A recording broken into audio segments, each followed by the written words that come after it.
Shalom, woo.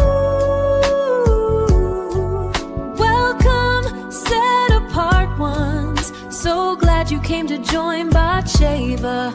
Let the noise just fade to quiet in the presence of our Yah. Shalom, Kodesh Kodashim. Shalom, Shalom.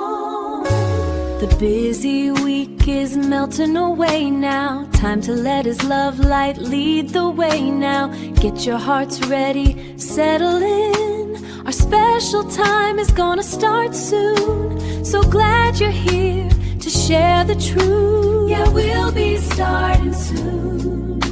Our Bible study starting soon.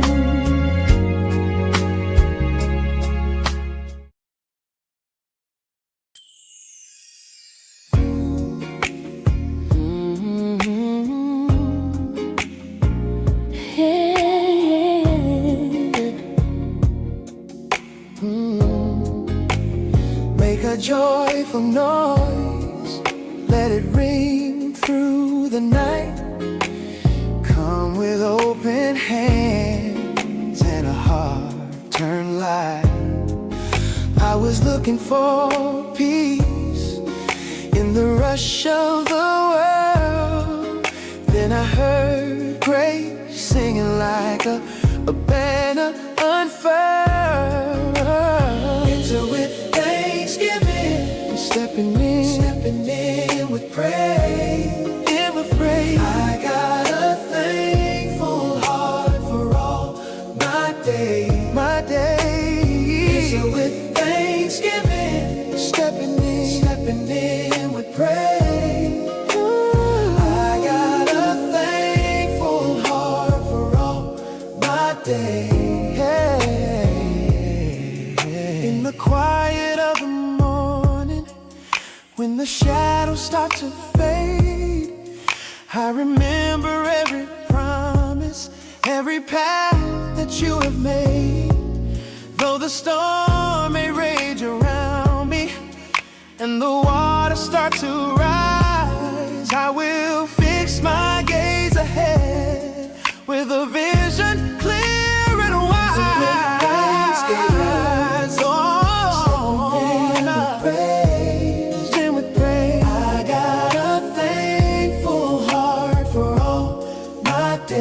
My days are enter with thanksgiving, stepping in with praise. I got a thankful heart for all my days.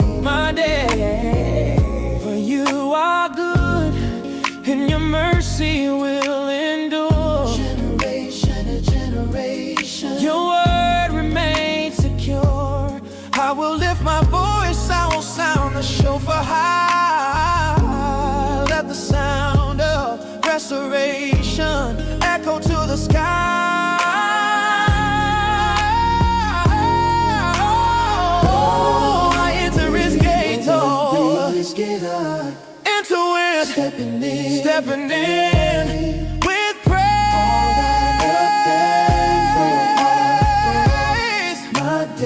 My days from the rising of the sun to the going down of the same. Stepping in with praise.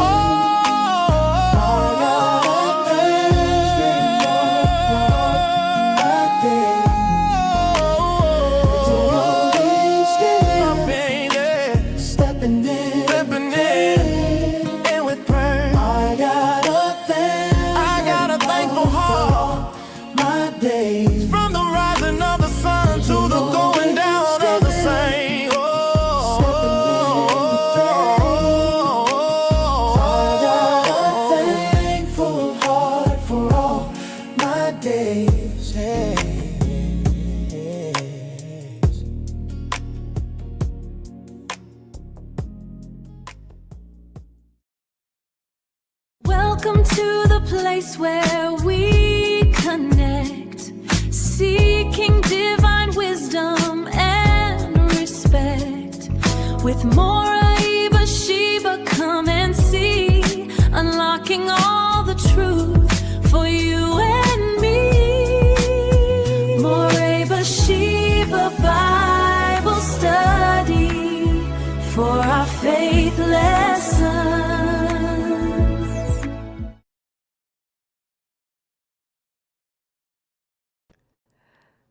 Hallelujah. Hallelujah.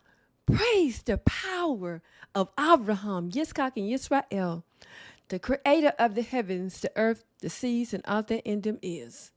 The Holy One of Yisrael, the maker and husband of Zion. We lift our voices to you on behalf of those who seek to serve you.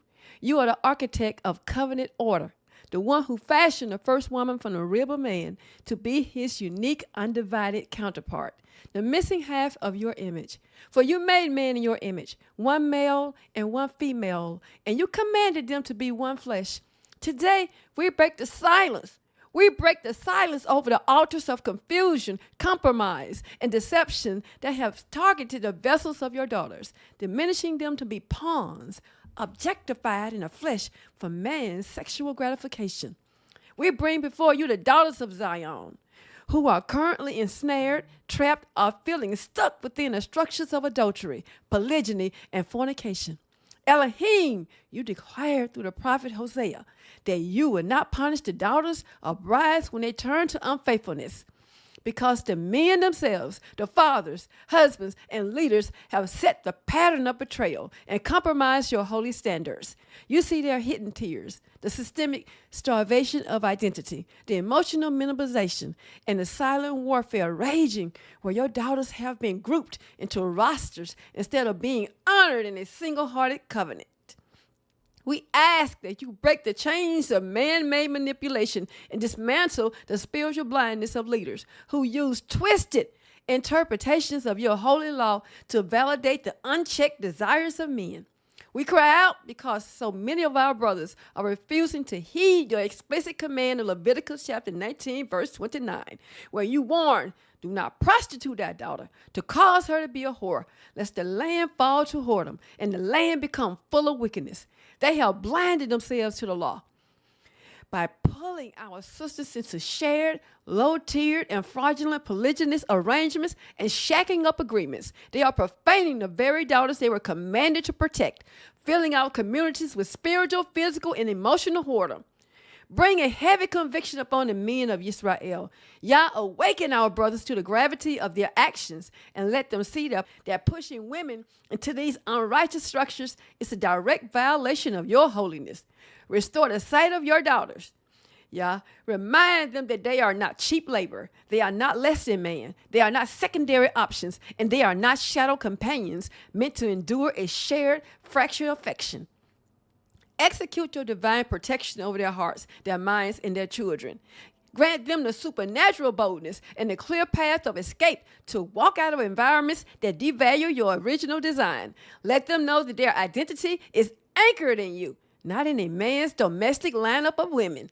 We also lift up the single daughters of Zion, who are standing at the gates of decision, navigating a world filled with false doctrines and deceptive teachers. Almighty Yah, shield them from the lie that they must settle for a fraction of a man just to avoid being alone. Or shack up with a man who refuses to honor them with the holiness of a true covenant. Deliver them from the generational conditioning that screams scarcity.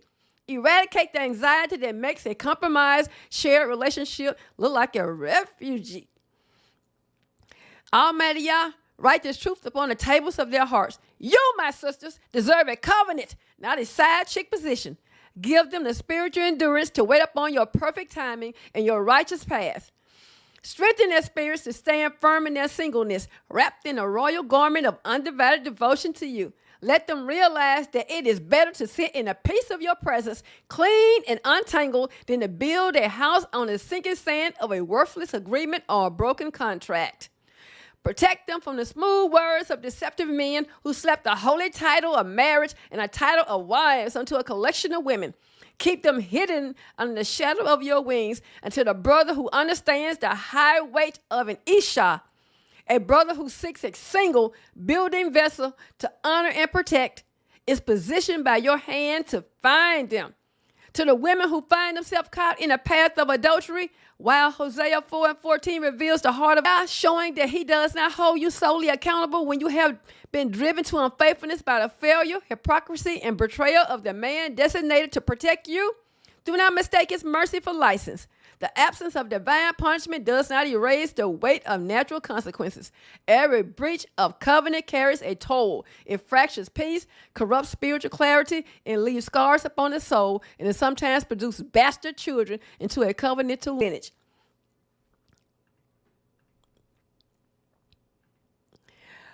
Yeah, he offers you grace and understanding, my sister, for the pain that led you here. But true deliverance requires stepping out of the conflict entirely. Do not let the misdeeds of others cause you to forfeit your own integrity or trade one cycle of bondage for another. Walk away, my sister. Walk away from the dishonor. Reclaim your righteousness and let Yah restore you in truth. We decree and declare that the daughters of Israel are being awakened across the four corners of the earth. The days of the bait and switch are over. The days of accepting a demoted status under the guise of Torah are done. We call for the restoration of the righteous Hebrew home and the restoration of the daughters of Zion, found on absolute order, truth, and undivided devotion. In your set-apart name, I pray, Almighty Yah, praise the power of Abraham, Yitzchak, and Yisrael, for he is worthy, most worthy, definitely worthy to be praised, Israel. Selah. Shalom, shalom, shalom. I am back. Shalom alaikum, Kodesh Kodashim. And hello to all servants of the Most High Yah. Welcome to this week's Bible study class. I'm Morah Bathshevah. And it is my mission, goal, slogan, and purpose to put God back into our relationships.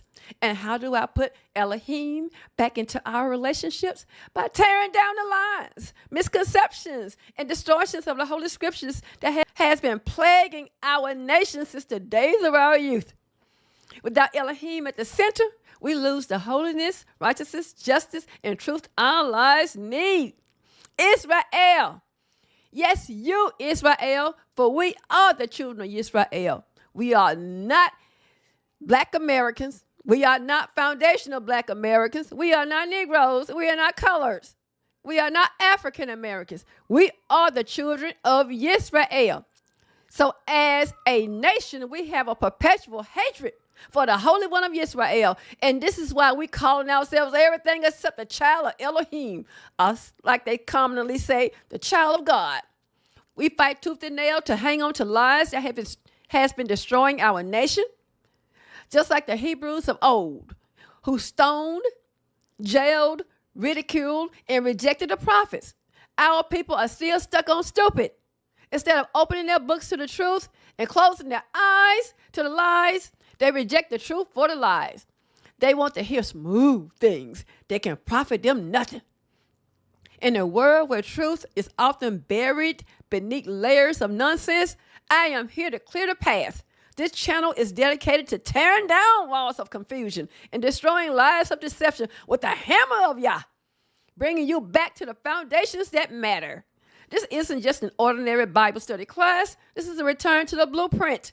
Here on this channel, I dig deep to the root of the matter. No surface level teaching over here. We aren't here to talk about man's religion, ideology, or precepts. We are here to unearth the ancient paths that were laid out long before we even got here. Whether we are breaking down the 400-year verdict or restoring the breach in our homes, our marriages, we look to the record that doesn't change. The record and only the record. We look to the ancient paths, the timeless instructions that have stood since the beginning of time to find our way forward. It is not enough to simply hear, but we must understand. It is not enough to simply wonder, but we must return. Together, we will examine the scriptures, challenge the narratives that led us astray, and reclaim the clarity that comes from undivided devotion. It's time to see clearly, speak boldly, and walk in the light of the original word. Yes, if you are tired of the surface level teachings and you're ready to dig back down to the roots, to the pure, uncut word of the law, the testimony, and the prophets, then you are exactly where you belong. So let's get to work, Kodesh Shane, and thank you guys for joining me. My prayer is that you all are well and ready to learn about our culture, customs, and way of life through the ancient prophets of the Most High Yah. If anyone has any questions or comments, please feel free to leave them in the chat or the comment section down below this video. And please don't show hate to anyone at any time in the comment section. If I can't answer a question now, I will either reply to it later or address your question on the next video. Disclaimer. For those new to the channel, I have a question and answer segment at the end of every Bible study class. So if I don't address your question when you ask it, I will address it during the question and answer segment. And also, disclaimer, please beware that I am not all-knowing nor omnipotent. Therefore, some things are hidden by Yah, and he alone reveals the secret things to whom he pleases. And that's according to Deuteronomy. Yes, Deuteronomy chapter 29, verse 29, and it says, the secret things belong to Yah, our God, but those that are revealed belong to us and our descendants forever, so that we might obey all the words of this law. Deuteronomy 29:29. And what law? The Torah, of course. We don't go into the New Testament. It is a Torah-based channel. We serve the Almighty Yah, and Him alone do we worship. Before I begin, I would now like to ask the Most High Yah for guidance, wisdom, knowledge, and understanding of His words that can be found in the Holy Scriptures from Genesis to Malachi. And that is not my intention, nor my purpose, to mislead, misguide, nor misdirect anyone off the path of righteousness. Hallelujah. So how are you guys doing? It is good to be back in front of this microphone, teaching and digging deep to the root. I thank you all for joining me again, and I hope you all are well, and I pray that you have an upcoming blessed and holy Shabbat day. So let's get cracking, Israel. It's a nation of whoredom, whole culture, by Morah Bathshevah. We're going to talk about adultery, polygyny, and fornication. The whole culture that is running rampant throughout our communities.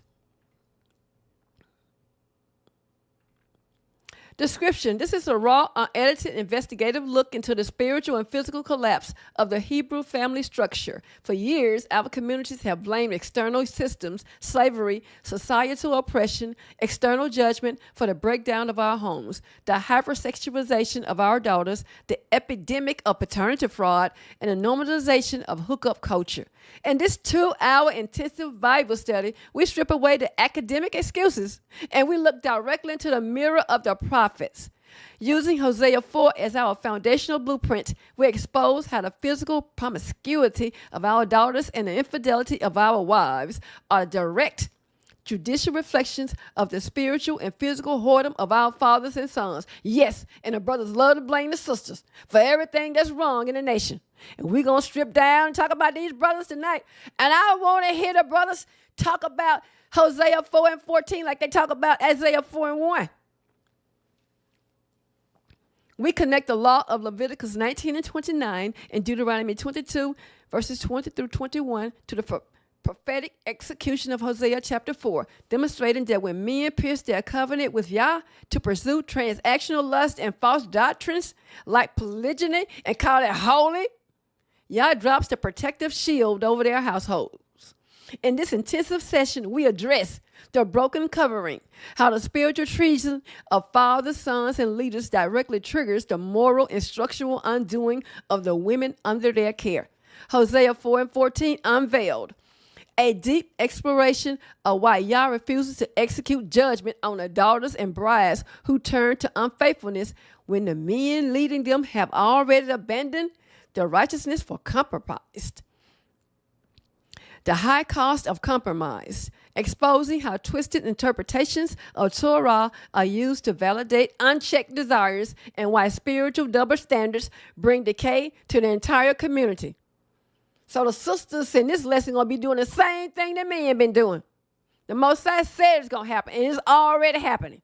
And the guys have a higher price to pay because they may be taking care of children that's not theirs, like what King David tried to put on Uriah.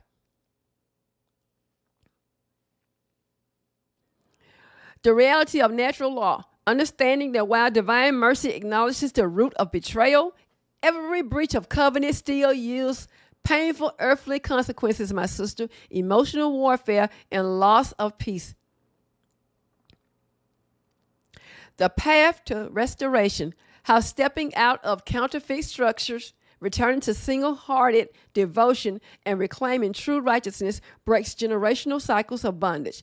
Join us as we confront the uncomfortable truths, lay down the excuses, and lay the foundation for real covenant-based healing within our homes and communities.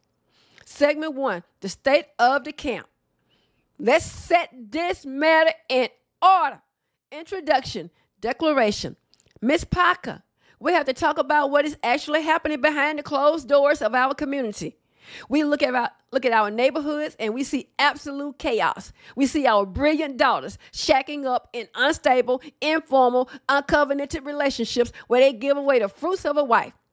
They have cohabitation, domestic labor such as cooking, cleaning, washing, and ironing clothes, and intimacy with zero legal, financial, or spiritual protection. The man getting all the benefits, my sister. You giving away the milk. So why buy the cow when you can get the milk for free? We see our hard-working brothers walking into devastating traps of civilian and military paternity fraud, discovering through a medical emergency or a spiteful confession from the woman that the seed they spent years working 2 jobs to feed belongs to another man. So while you want to run behind King David and put him on a pedestal, I'm going to strip him down today. I'm going to drag him all around the world. And I'm going to drag him in the next lesson too. I'm going to show you the right in him and how the Most High feel about it. People want to put him up. Oh, that's the psalmist. This okay, the credit what took King David out if it wasn't for his covenant that he made with him. That's the reason. And I have it in this lesson. It's going to be a peek into the next lesson. For those who watch this lesson, you'll get a peek into why the Most High didn't tear David up. Got people around here lying, acting like David was a teacher's pet. The Most High favored David no matter what he do. He can do that. That's a lie. I'm here to set it in order. You're going to stop lying on the Most High. Start dragging David instead of dragging the Most High. Got Christian ministers who don't understand Torah, don't understand the Most High, and dragging him. Ain't no way in the world he can do all the way he did. And the Most High said he a man after his own heart. The Most High said that before he committed adultery. And he was talking about his military prowess. That's what he was talking about. So David, he tried to get another man to take care of his seed because he was out there being a hoe.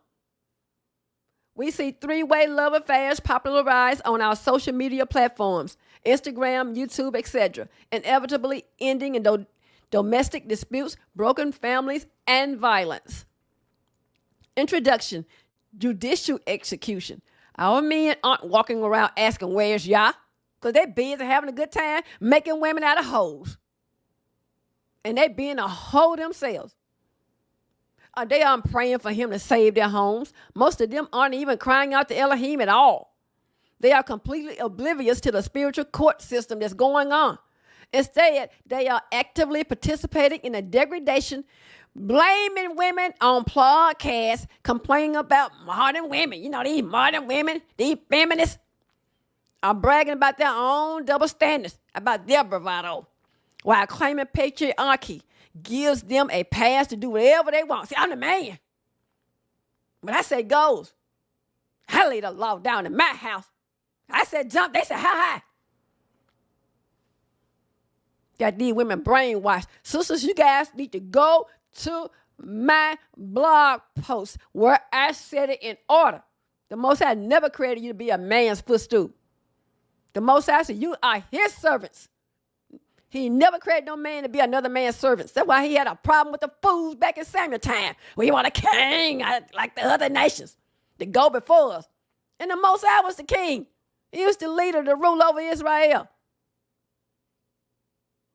Never again when you go back into slavery. But no, they want to go back in slavery. They want to do everything the heathen do. So the credit's okay. They ain't going to go on back in slavery like the heathen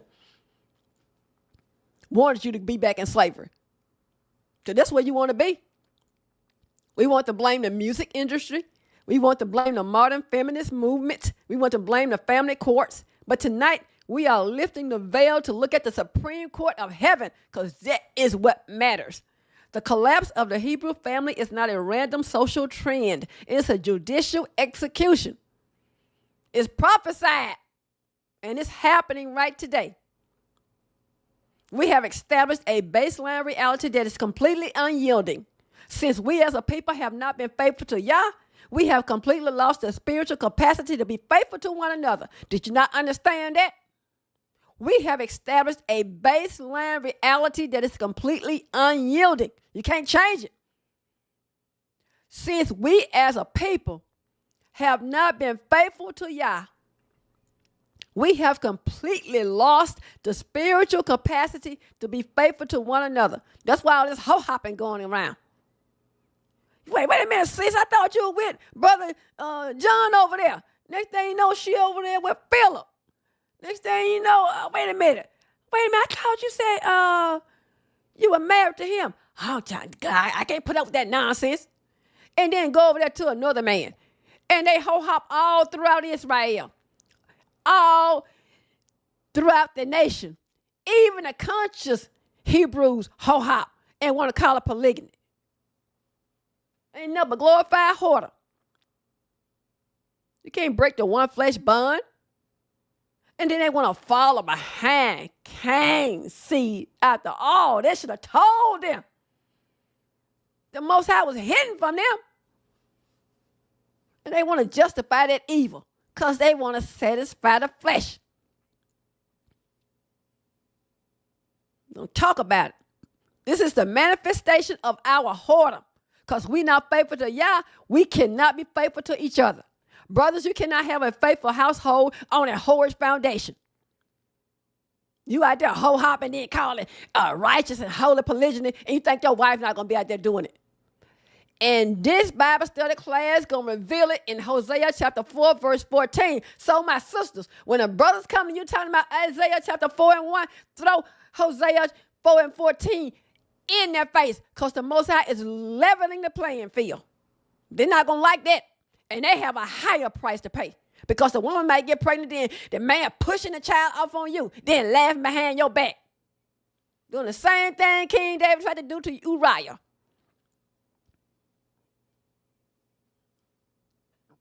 I mean, a whorish foundation. You participate in polygyny, but you want your covenant wife and daughters to remain unblemished. No, this is not the judgment of Yah. It's not the judgment of Yah. Keep dreaming. The same whoredom that you exact on another man's daughter, wife, sister, etc. will return to your own house. You ain't going to like it either. A nation of whoredom, exposing the roots of hoe culture. Because that's all it is, hoe culture. Try to put a holy label on it. It's holy and righteous polygyny. Ooh, I mean, these old fools be saying that nonsense. I hope the Most High don't strike you down while it's in your mouth. Lying on the Most High. The judicial indictment. Look at the state of our nation today. We are surrounded by complete covenantal, spiritual, and physical rot. Our daughters are selling their bodies online for clout and cash. Our wives are cold, detached, stepping out, or walking away from broken marriages. And instead of looking in the mirror, our men are detached from reality. It's la-la land somewhere. They sit on social media, run on podcasts, and hang out on street corners bashing Hebrew women, complaining about hypergamy, modern women, how high value they are, and the collapse of the family. See, we got to share a man. Because it's going to be, see, Isaiah 4:1 said it's going to be these 7 women to 1 man. But that's talking about a war.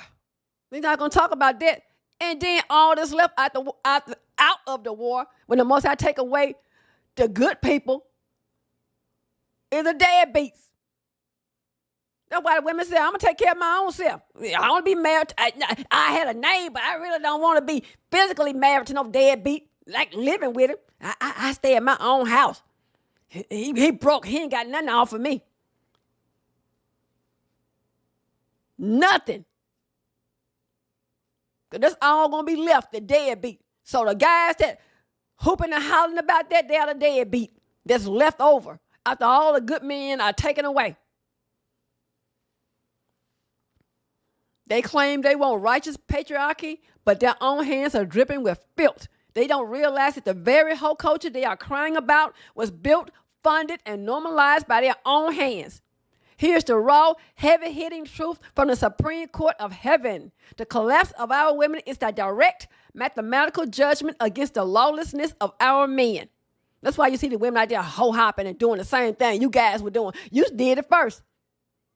So the Most High said, since you did it, and you went further and further away from me, messing with temple prostitutes and in and everything that opened their legs to you, the Most High said, okay then, your women going to do the same thing back to you, and I'm not going to punish them. So don't come talking to me. I'm going to take you before the elders and get stoned. The Most High said, oh, no, they not. These 2 wrongs going to make it right, my brothers and my sisters. I don't hear the brothers teaching this.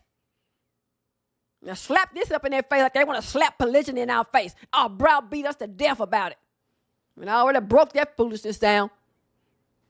And the nonsense is spewed through the people calling themselves Hebrew Israelites. The longer you been in this way of life, the more knowledge you ought to have. But it's like they stuck on stupid. Because that's what they want to do, satisfy the soul, satisfy the flesh. You know, so I said, okay then, you're going to satisfy it, and you're going to get something, a surprise too, while you satisfy in flesh. Yah's silence is divine retribution.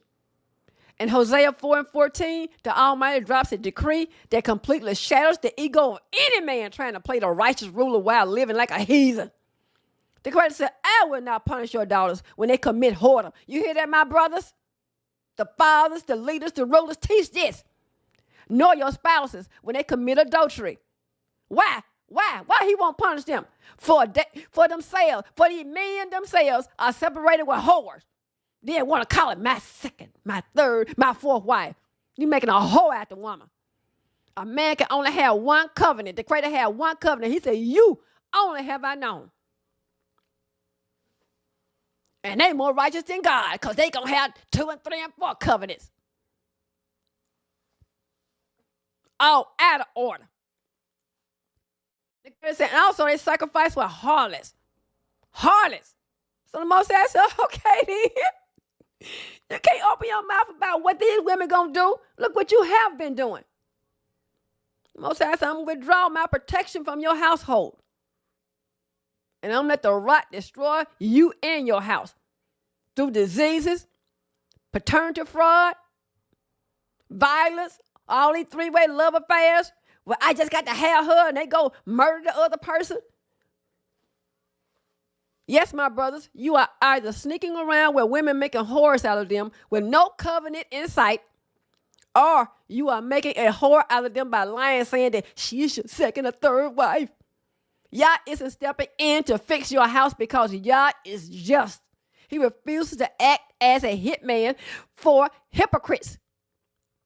The heavenly court has issued a sentence of total abandonment against the households of Israel for 2 explicit reasons. Whoredom against Yah. That's vertical treason. The men discarded the Torah as their moral compass and want to run behind Cain's seed. They abandoned undivided devotion to the Creator and want to run behind the heathen and serve the idol of the New Testament and every other idol, Allah and everybody else. Or the Muslims. They traded his commandments for worldly lust and lived in high-handed rebellion against his law. Whoredom, the next reason, against their wives. horizontal treason. The men normalize transactional side deals with side chicks and call it polygyny. Secret hookups they had, fornicating out here, discarding women when convenient. One day she your wife, the next minute you can't stand her. Ain't not my wife. And sisters out here looking like a fool because he did it in secret.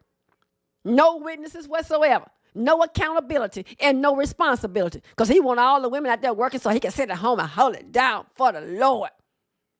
And they stupid enough to do it too. And stupid enough to let a man lead them like a sheep to the slaughter. The Most High made you equal to man, not less than man. And they let a man and let Paul and them make a fool out of them. See, my husband, he good, he this and that. That's not the point. The point is he don't supposed to be ruling over you, my sister. He ruling in the fall. He not ruling in righteousness. I set it in order on my blog post again. Just like I have the Sabbath myth over the summer. This summer I've been posting, if not every day, every other day, but it's mostly every day. I already did the Hebrew history. All of these lessons I have already scheduled on YouTube, except one of them. I think it's the Hebrew scriptures versus the Greek scriptures. That's the only one I don't have on my blog post. I broke it down with the Sabbath myths series about how we can't cook on the Sabbath day. Listen to man. People around here starving and doing all this stuff. Listen to man. Nowhere in the Holy Scripture where the Most High say you couldn't cook. And then the fire thing is talking about the tabernacle. The whole section talks about the tabernacle, even before you even get to that chapter. And they surface level teaching. Got the people around here starving, afraid to cook, afraid to turn the heat on and everything else. All out of order. I mean, they just lie on the Most High. And I'm here to tear down with the hammer of Yah. Just lie. All this ideology of man. Most High said, go tear that evil down. And I'm going to tear it down. And I'm going to keep on tearing it down. I'm not going anywhere till the Most High take me wherever he want me to go. I did all this writing because the next generation, because this generation seems like they don't want to get into the land. So whatever generation coming up, the Most High had me to write all this stuff so they can already know. Just like separating women from the men on the Sabbath day, that's not Torah either. Standing on a podium in front of people teaching come from Rome. I dug deep, inspired by the word of the Most High Yah. And I did nothing but right. And I enjoyed it. Tearing down all these myths, all these lies and ideologies of man. When your eyes are open, you begin to see you being led astray by man, and they want to blame the Most High. I'm here to speak on behalf of the Most High. Take up for him while man speaking on behalf of himself. Surface level teaching. Surface level. Some of them been teaching all this time, 20 and 30 years, and still dumb. Still a dumb dog. Can't bark. Can't even moan. So the Christ said, no. You got all these secret hookups, fornication, and discarding women when it's convenient for you. They demanded absolute. These men demanded absolute loyalty while offering zero structural, legal, or covenant protection in return. The sisters don't get nothing out of that but a wet behind. Nothing out of it. Because they love to have sex and spending your money. Covenants are anchors, not exploitation licenses. The Creator anchored the entire universe on covenant integrity. The covenant made at Sinai and the covenants of marriage are not flexible options. You can't change them at your whim. They are twin pillars of his holiness and man's accountability. Protection is not an automatic birthright attached to male biology. I'm the man. Protection is the legal byproduct of alignment with the law. That's how you get protection. I'm the man. And they really think that because they the man, they can say what they want to say, they can do what they want to do, and we're supposed to bow down to them. When a man tears down his vertical covenant with Yah through rebellion and shatters his horizontal covenant with his wife through lust and neglect, he completely strips the roof off of his own home. You cannot run around playing the whore in secret, my brothers, funding the zonot, the harlots with your money, going on OnlyFans and Instagrams as a predator. I mean, funding them with your money and your attention. And then expect Elohim to keep your own tent clean. It's not going to happen. The reality on our streets, the whole culture consuming our daughters and the cold detachment destroying our marriages are not random accidents. They are the exact physical mirror images of male lawlessness. Our men taught the culture through polygyny and fornication that sex is cheap, covenants are worthless, and women are disposable. That's all they did. That's why they were hoe-hopping, going from woman to woman to woman. And the ones who doing it, look at the leaders. In and out of relationship. This my wife. And people don't even question that nonsense. See, he can have more than one wife. The Creator ain't never condone hoe-hopping. Care who it is. And that's all they teaching you. And people too afraid to call that evil out. I'm calling it out. I'm not afraid. That's all they teach. And then the women in there, when they really want to settle down after they went and broke up somebody's marriage, because he turned around, once she broke up the marriage, he turned around and her position becomes open. The woman that the side chick that broke it up, and the side chick becomes a main woman. Guess what he going to do? He going to fill up your position, my sister. Then she want to lead in and go out there in the streets and get her a husband so she won't have to share. You don't have to share anyway. It's the lying brothers. This surface level teaching. Most I ain't never told no woman to sleep behind another woman. That's disgusting. That's unclean. That's nasty. And these brothers try to put a holy label on it and glorify whoredom. The man and the woman, all kind of fluids flowing back and forth, and then you think the Creator gonna be down with that nonsense. All these different spirits he bringing back into the bed. We're gonna talk about that. I'm going to set it in order. Now, the fruit of that seed has grown to a full-scale national plague. All this hoe-hopping. They said women are on the rise as committing adultery more on the same level as men. Y'all has pulled his hand back, that's why, and left our households to rot in their own hypocrisy. You cannot call out nobody doing wrong and you doing wrong. That's why King David didn't say anything about his son raping his daughter, because he know he was in the wrong. Look at all the evil he did. I mean, didn't say anything. So the son said, okay, don't worry about it. I take care of this. He saw King David as a weak man. He knew all about the evil he did.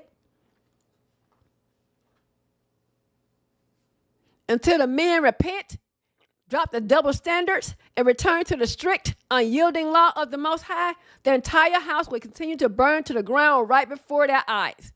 There is no such thing as righteous polygyny. Any relationship outside a covenant of marriage is either whoredom or adultery. You choose, my brother, because both are in violation of Yah's laws. A man can only have one covenant, one wife, one flesh, period. Going to divide the flesh between 2 and 3 people. 2 and 3 people weren't taken from no one flesh.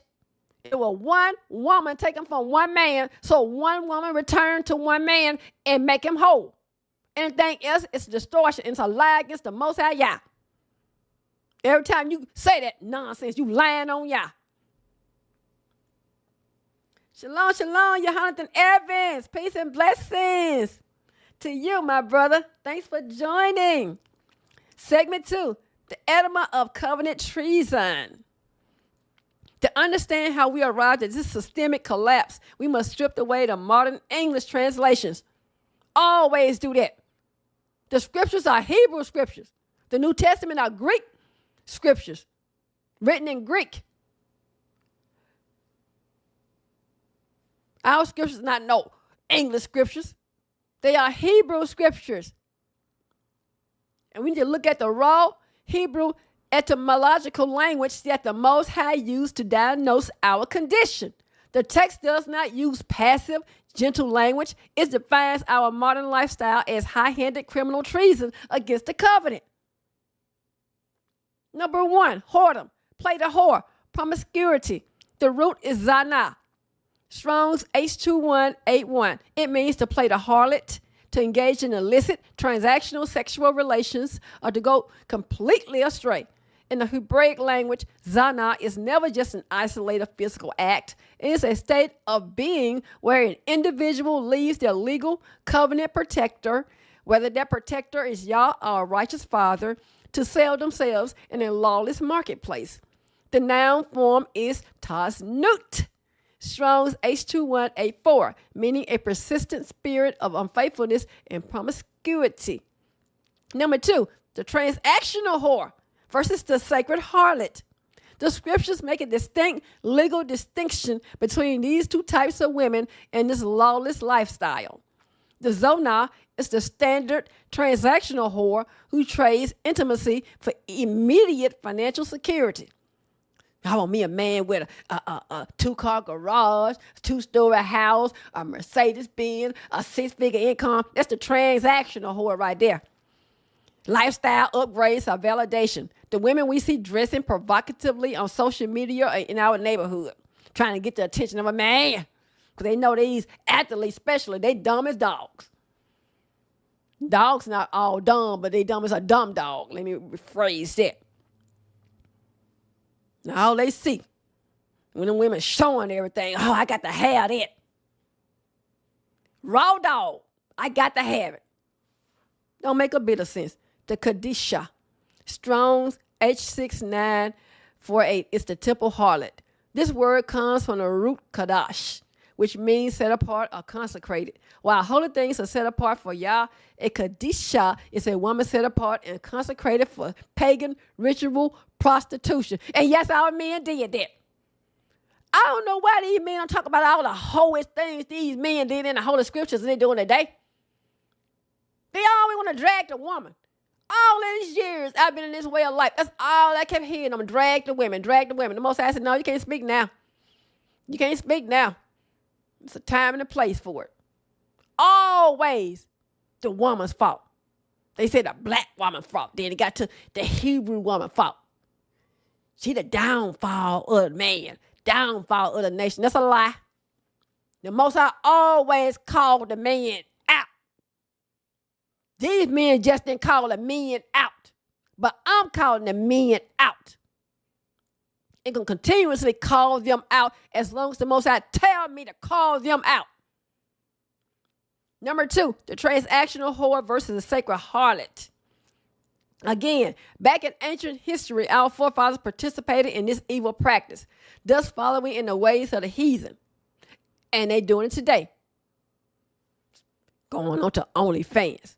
Don't think we don't know anything about that, huh? When our men pursue these relationships, they are treating what should be a sacred act of covenant building as a transactional, ritualized vice. That's their secret habit. Segment 3, the Kadisha illusion, consecrated whoredom, and the heathen infection. Because that's what they call polygyny. It's all in there, consecrated whoredom. To understand how deep the spiritual rot goes in the history of our nation and how it continues to poison our homes today, we have to look at the Hebrew terminology behind the corruption. The ancient world did not just have common street prostitutes. They had a system of institutionalized, ritualistic sexual depravity. At the center of that system was the Kadisha, the etymology perverting the set apart. Number 1, look at the linguistic root of these words and how they operate in the ancient text. Kadosh, Kadash, means to be set apart, consecrated, holy, or dedicated exclusively to a sacred purpose. This is the exact root used to describe the set apart name of Yah, his set apart Sabbath, his set apart people, and his set apart law. Kadisha, owns H6948. The feminine noun derived from that same root, meaning a consecrated woman, a cultic priestess, or a temple harlot. Fornication, whoredom, harlotry, Zana, taznut. In the Hebrew scriptures, the primary root behind the word fornication is zana, which means to commit harlotry, act as a prostitute, or practice illicit, unfaithful physical and spiritual union. While standard zana describes profane, ungodly, sexual straying outside of covenant marriage, the heathens took zana and wrapped it in religious garments, and our brothers did too, turning outright fornication into a holy rite. They followed behind the heathen. Most I told them plainly in Jeremiah chapter 10, don't learn the ways of the heathen. And they learn them and perfect them. How does a root word like kaddish, that signifies holiness, become the legal label for a ritual whore? How does it, my brother?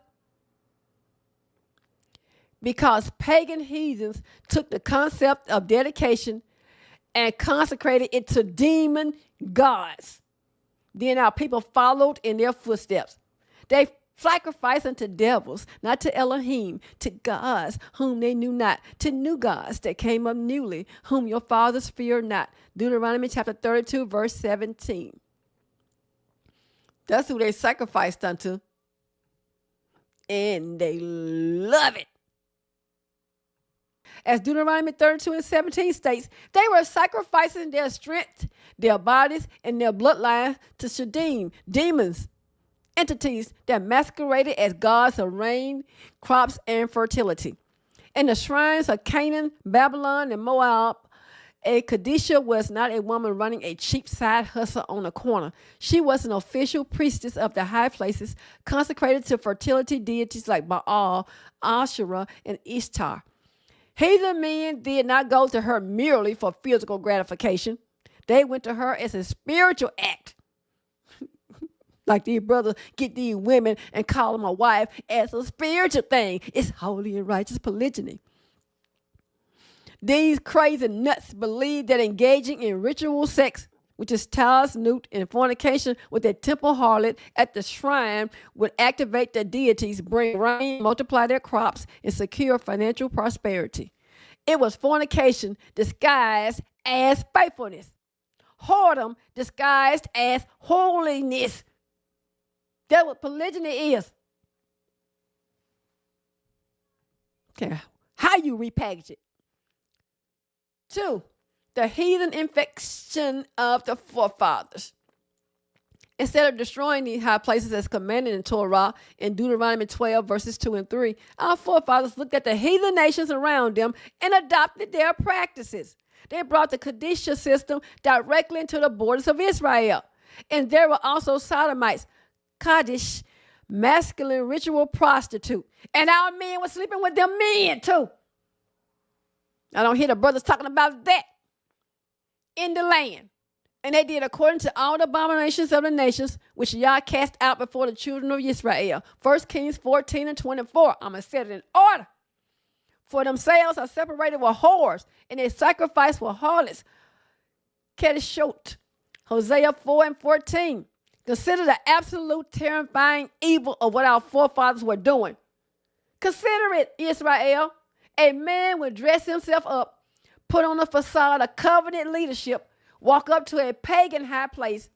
He would engage in ritual, demon-dedicated sex with the Kadisha under the religious lie of securing a blessing.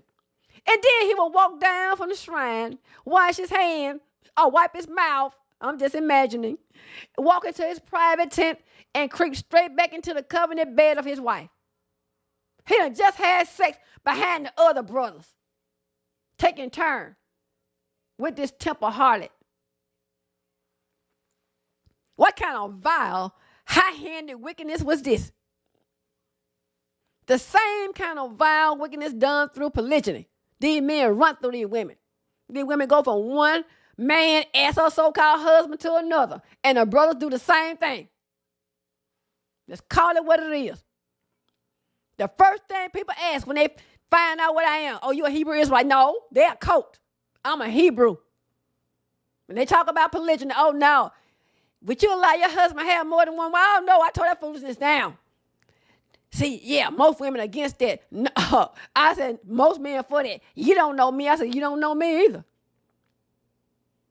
I said, the Most High against it. That's why most women are against it. I told him I tore that foolishness down. Most I ain't never been for that nonsense. That was surface level teaching. People who want to satisfy the flesh. He brought the spiritual pollution of a demon shrine directly into the marriage bed. And these guys doing the same thing when they're sleeping with these other women, bringing those spirits back to their wives.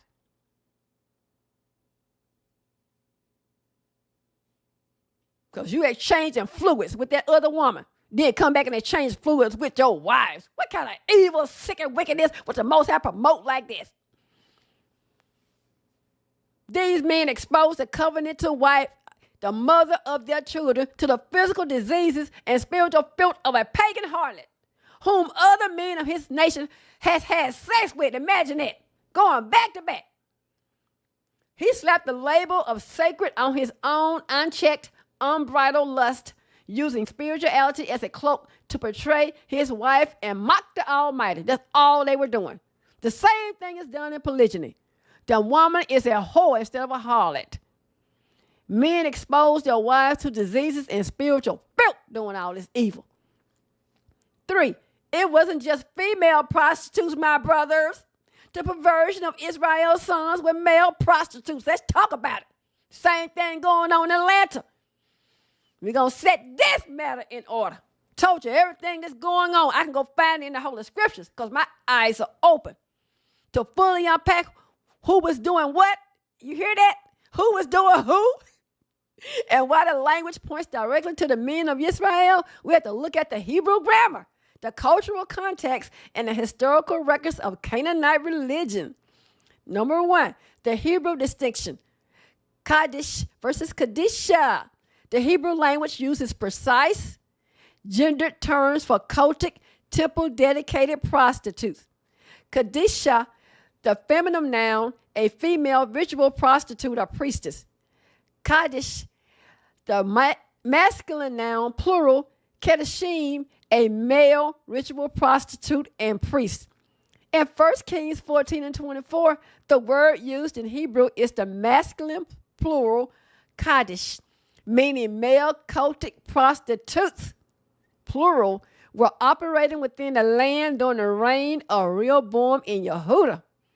Furthermore, scripture shows that both male and female shrines operated side by side. And they built them high places and images and groves on every high hill, under every green tree. And there were also sodomites, Kaddish, in the land. 1 Kings 14, 23 through 24. Later, King Josiah's Reformation specifically targeted the structures housing the male cultic prostitutes. And he broke down the houses, plural, of the sodomites, Kedishim, that were by the house of Yah. Look what they were. By the house of Yah. 2 Kings 23 and 7. That's how wicked our forefathers were. Number 2, were the men of Israel participating as patrons or officiants? The answer is both. As officiants, Kedishim, the sons of Israel, surrendered to or volunteered for pagan consecration. I want to be a temple prostitute. Taking on the role of a temple prostitute dedicated to pagan deities like Baal, Asherah, and Hadad. As patrons, the general population of Hebrew men went to these shrines to engage with both the female, Kadisha, and a Kaddish male. Talk about that, my brother. Sleeping with both. Anything that had a hole, my brother? They were down for it. I mean, that's sick and wicked.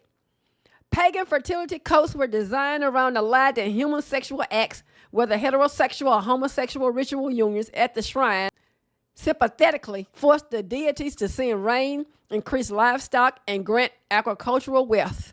Hebrew men, seduced by desire for material prosperity and physical gratification, because they loved doing it, abandoned the covenant law to participate. I'm all down for that. Number 3, the explicit prohibition in the law. Yah foresaw this heathen infection and gave a direct command forbidding both sexes from participating in this institutionalized rite. There should be no whore, Kadisha, female of the daughters of Israel, nor sodomite, Kaddish, male of the sons of Israel. Deuteronomy 23:17. The law directly addresses both the daughters of Israel and the sons of Israel, proving that without strict obedience to the law, both men and women were vulnerable to being swept into pagan cultic practices. Summary: the record of 1 Kings 14:24 confirms that the spiritual corruption was not confined to female temple harlotry. Men of Israel led, built, staffed, and frequented these high places as Kedoshim, perverting Yah's covenant order and bringing the exact same abominations of the heathen nations back into the land. The Creator told you don't do after their ways, because I'm getting rid of them, because they did everything under the sun. Even slept with their own children, slept with their in-laws. The Creator said, I'm getting rid of them because of all this perversion. And they turned around and went and took on no practice. The Creator said, don't even inquire about what they did in this land. And they not only inquired, they perfected it. The same thing going on here about these holidays. Our people have perfected these holidays. They love the 4th of July for popping fireworks all throughout the whole month. I mean, let it go, my brother. It don't even make a bit of sense. Can't have no peace. I mean, they might as well just go get money and just burn it. That's how stupid they are. Been trained by the slave master to be stupid, to spend money. And the slave master said, you know, we're going to get away from this. We're going to only spend on essentials. And then these foolish people around here going to have sand in their pockets. I mean, by all that junk, and boom, just see it go up in flames and all in your yard. All out of order. That's nonsensical. Number 4, the modern cottage. And talk about it, my brothers and sisters. The down low epidemic and the betrayal of the home. Connecting the ancient idolatry of the cottage to the modern down-low subculture in places like Atlanta drives home the spiritual continuity of this rot. To understand what is happening in cities like Atlanta today, you have to realize that nothing we are witnessing is new. Solomon warned us that there is no new thing under the sun. What the streets label as the down-low DL subculture, men who maintain a public presentation of traditional manhood. See, I'm the man, while secretly engaging in sexual relationship with other men. It's simply the 21st century repackaging of an ancient infection. It is the modernization of the Kaddish. Number 1, secret shrines and modern high places. In ancient Yehuda, the Kedoshim did not always broadcast their acts in the middle of the town square. They operated in dedicated houses, high places, and shadowy groves off the main path. Today, the high places have moved from physical altars to encrypted apps, private hotel rooms, and secret secondary lives. The underlying spirit remains identical. The compartmentalization of a man's life. A man sits in a congregation, walks through his community, stands as the head of a household, while secretly yielding his body to the exact same ancient abominations that Yah cast out before our ancestors. Sleeping with another man. Then talking about he ain't gay. I ain't gay. Number 2, the weaponization of double living. The most destructive aspect of this modern culture is deception brought back into the home. Ancient Hebrew men brought the spiritual and physical defilement of the shrines back to their wives, contaminating the covenant marriage bed. Today, that contamination carries devastating physical consequences, spreading diseases. For one, in major urban centers like Atlanta, health statistics reflect a severe crisis among black women contracting HIV, AIDS, and other STDs, not from whorish living. The women are not at the fault here, but from trusting partners who were secretly living a double life on the down low. The perversion of covenant. It weaponizes trust. A woman believes she is building a covenant home with the king, unaware that his secret sexual appetites have invited death, disease, and spiritual destruction into her bedroom. Number 3, the root cause, unbridled lust over law. That's all polygyny is, unbridled lust over law. Why did the men of Israel go to the Kaddish? Go to these old men, male prostitute, because they put the gratification of their raw, unbridled flesh above the law of Yah. They wanted the benefits of community standing without the discipline of covenant righteousness. You heard that? I'll read that again. I love it. They wanted the benefits of community standing. I'm a leader. I'm a teacher. I'm somebody here. Without the discipline of covenant righteousness. That's all it was. The down low culture operates on the exact same cowardice. It refuses the discipline of Yah's law, rejects self-control, and trades the health, trust, and future of our women and children for temporary secret gratification. That's all it is. When a culture glorifies secret indulgence over covenant truth, the rot does not stay hidden. It spills out into our homes, poisons our bloodlines, and destroys the fabric of our nation. And that's what we see in our nation. 5, the modern echo, slapping wholly on heathen lust. If you think this evil died out in ancient Canaan, look at what is happening right now. The spirit of Kadisha has simply changed its outfit.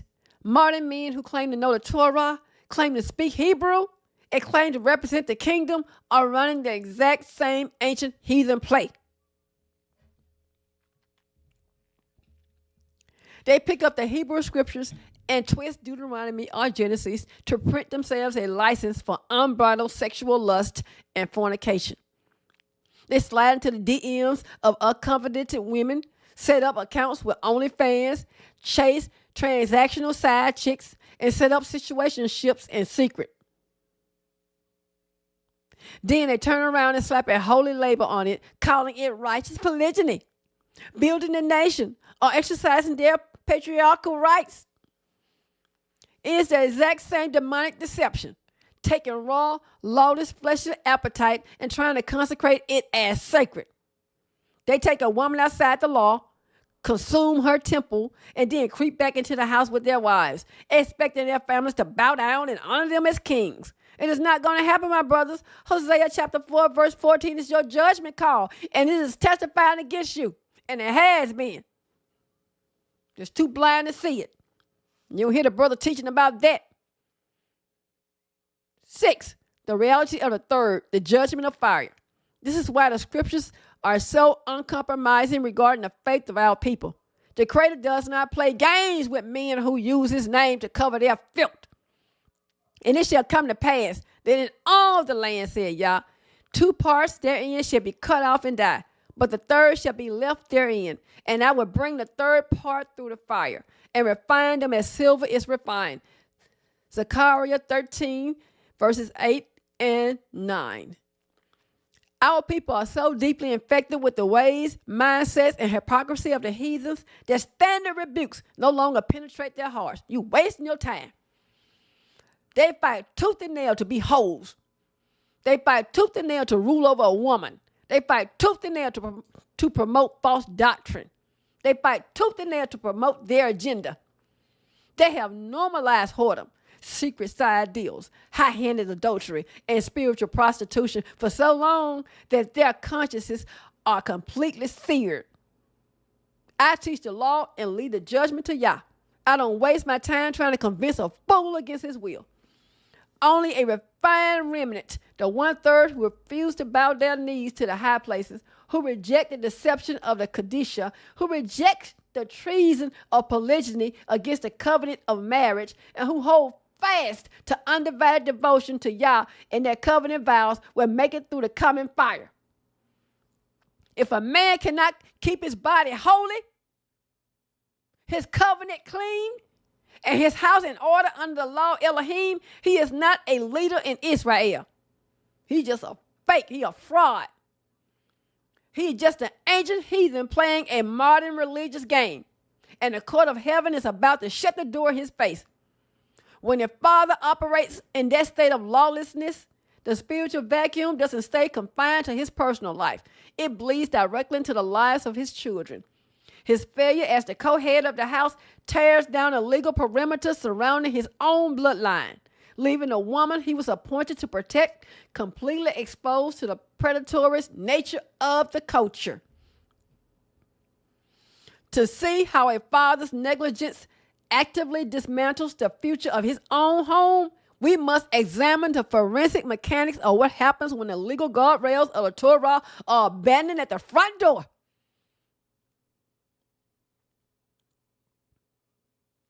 Segment 4, the puncture of the vessel. We're going to see. I said, I got you. You're going to get your daughter first, then your wives. The statutory warning. The Torah does not miss words when laying out the responsibilities of a patriarch. Leviticus 19 and 29 issues a direct, unyielding decree to every father in Israel. Do not profane to Kalel, thy daughter, to cause her to be a whore, Zana, lest the land fall to whoredom and the land become full of wickedness. Notice that Yah does not address the daughter first. He addresses the father. The Torah holds the father of the house legally accountable for the moral and structural state of his daughters. When a daughter slides into the culture, the whole culture, stripped of her set-apart standing, Yah points his finger directly at the man who stood at the front door and failed to hold the gate. A, the forensic route to Kalel. To understand what a negligent father actually does to his house, you must understand the Hebrew word, the verb used in Leviticus 19 and 29. To Kalel, derived from the root kalal. It literally means to bore through, puncture, wound, hollow out, dissolve, or reduce to common ground. Kadosh means set apart, sacred, solid, and guarded. A set-apart daughter in Israel is designed to be a solid, sealed, consecrated vessel. She is protected inside the legal, economic, and spiritual fortress of her father's house until a proven, vetted man steps up to the gate with elders, terms, and a covenant contract. Sex does not make you married. It does not establish a covenant nor a contract. Go to my blog post. Don't believe these lies. That's a cult telling you these lies. When the father fails to guard his home, he executes kalal. He punctures that sealed vessel. He dissolves the boundary between the holy and the common. He takes a woman who is supposed to be set apart for a righteous covenant and flattens her into common, accessible property for any worldly predator with a car and a land of smooth talk to come in and devour her. B, the dating game, pimping your own bloodline. Pimping ain't easy. How does a modern father actively puncture his daughter's vessel? By adopting the heathen dating standard over the covenant protocols of the Torah. Look at what the modern passive father allows. Zero vetting at the gate. An uncovenanted, unproven man walks up to the house. The father doesn't check the man's employment, doesn't verify his obedience to the law, doesn't sit him down to interrogate his intentions with his daughter, and doesn't demand community or elder accountability. He simply hands over his daughter for a date. The worst offenders of our daughter's integrity is the so-called conscious men of Israel. The one running around you sitting next to, fathers in the congregation, are the one that will make a whore out of your daughter to drop of a dime.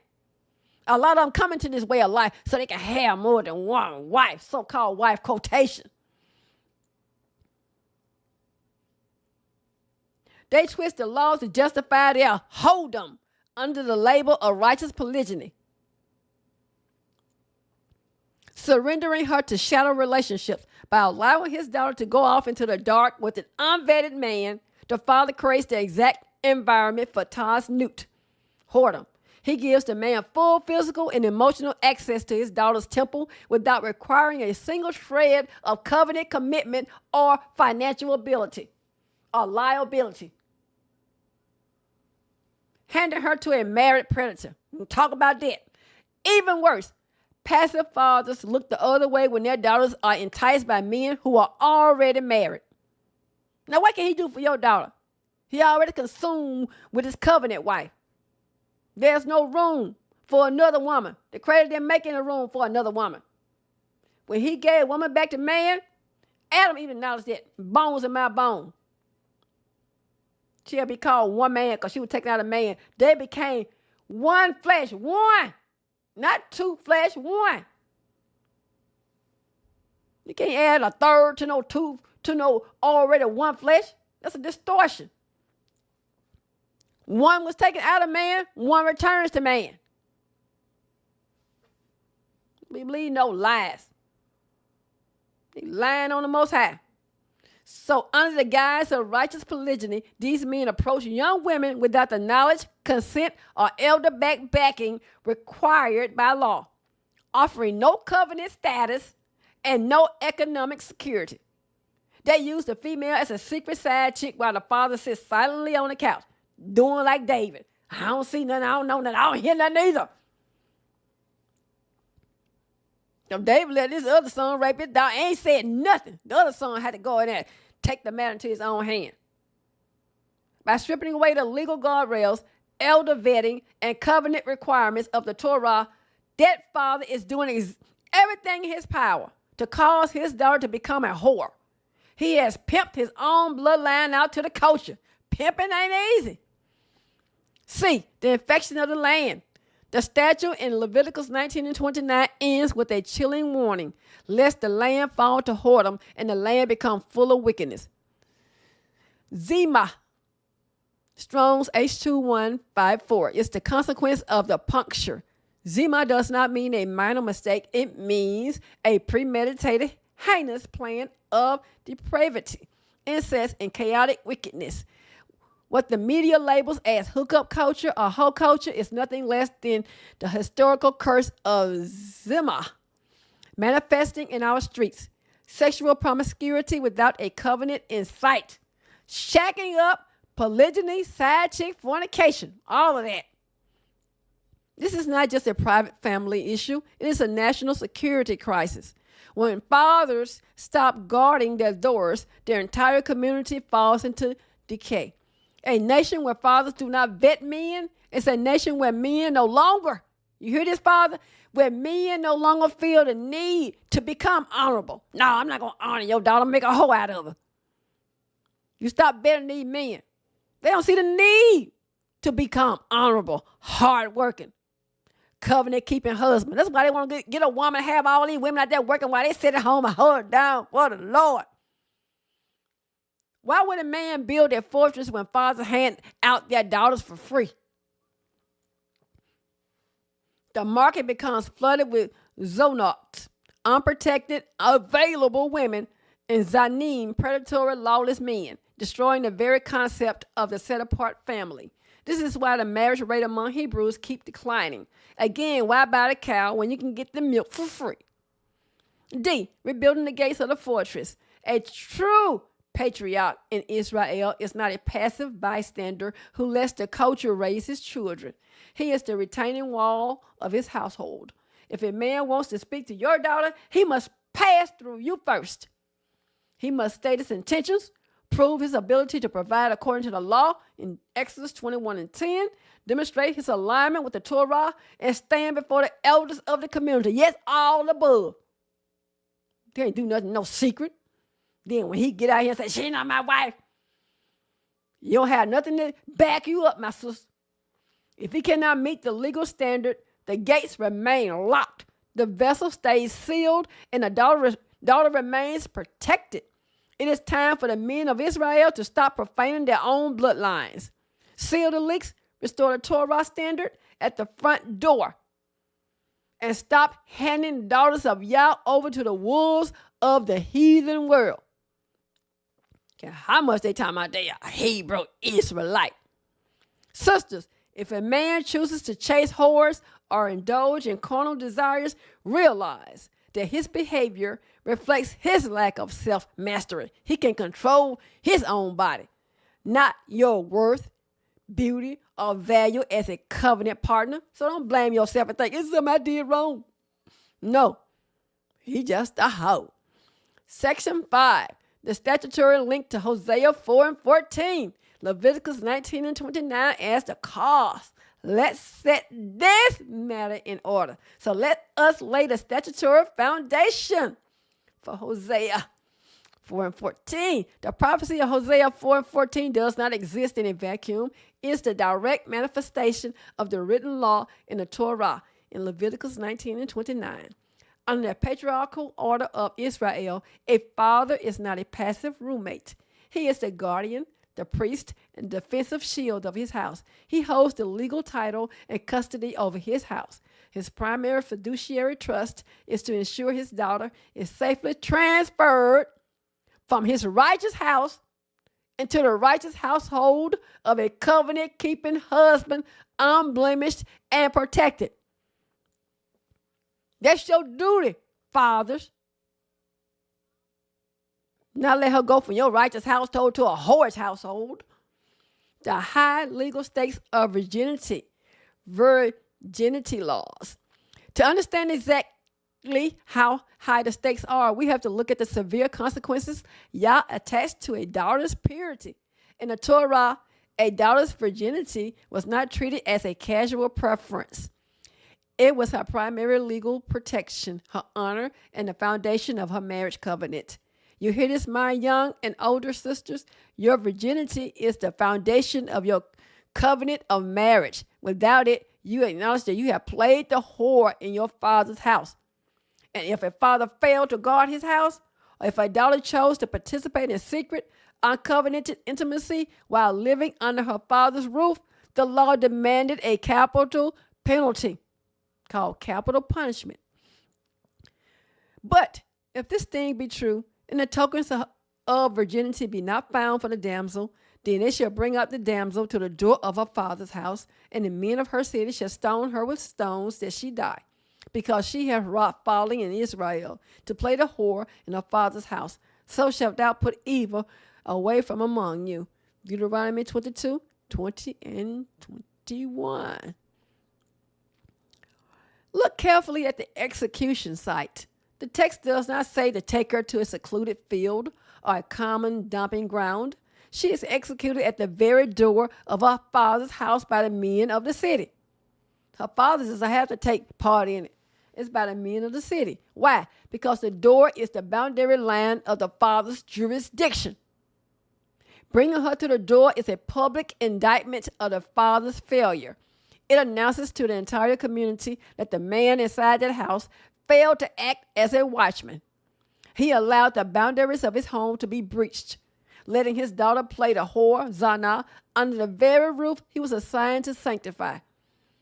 When a father abdicates this duty today, whether out of spiritual laziness, financial greed, or because his own character is hollowed out by his own lust like David's was, he commits an act of domestic sabotage. By allowing his daughter to volunteer for unprotected side deals, casual shacking up, and transactional relationships, he completely strips her of her betuling, tokens of virginity, leaving her legally unprotected, spiritually vulnerable, and easily discarded. The Torah gives a terrifying geographic consequence to this failure. The land falls to whoredom, and the entire territory fills with chaos. Every single father's house is a microscopic brick in the wall of the nation. If the men corrupt their own bricks, the structural integrity of the entire nation collapses.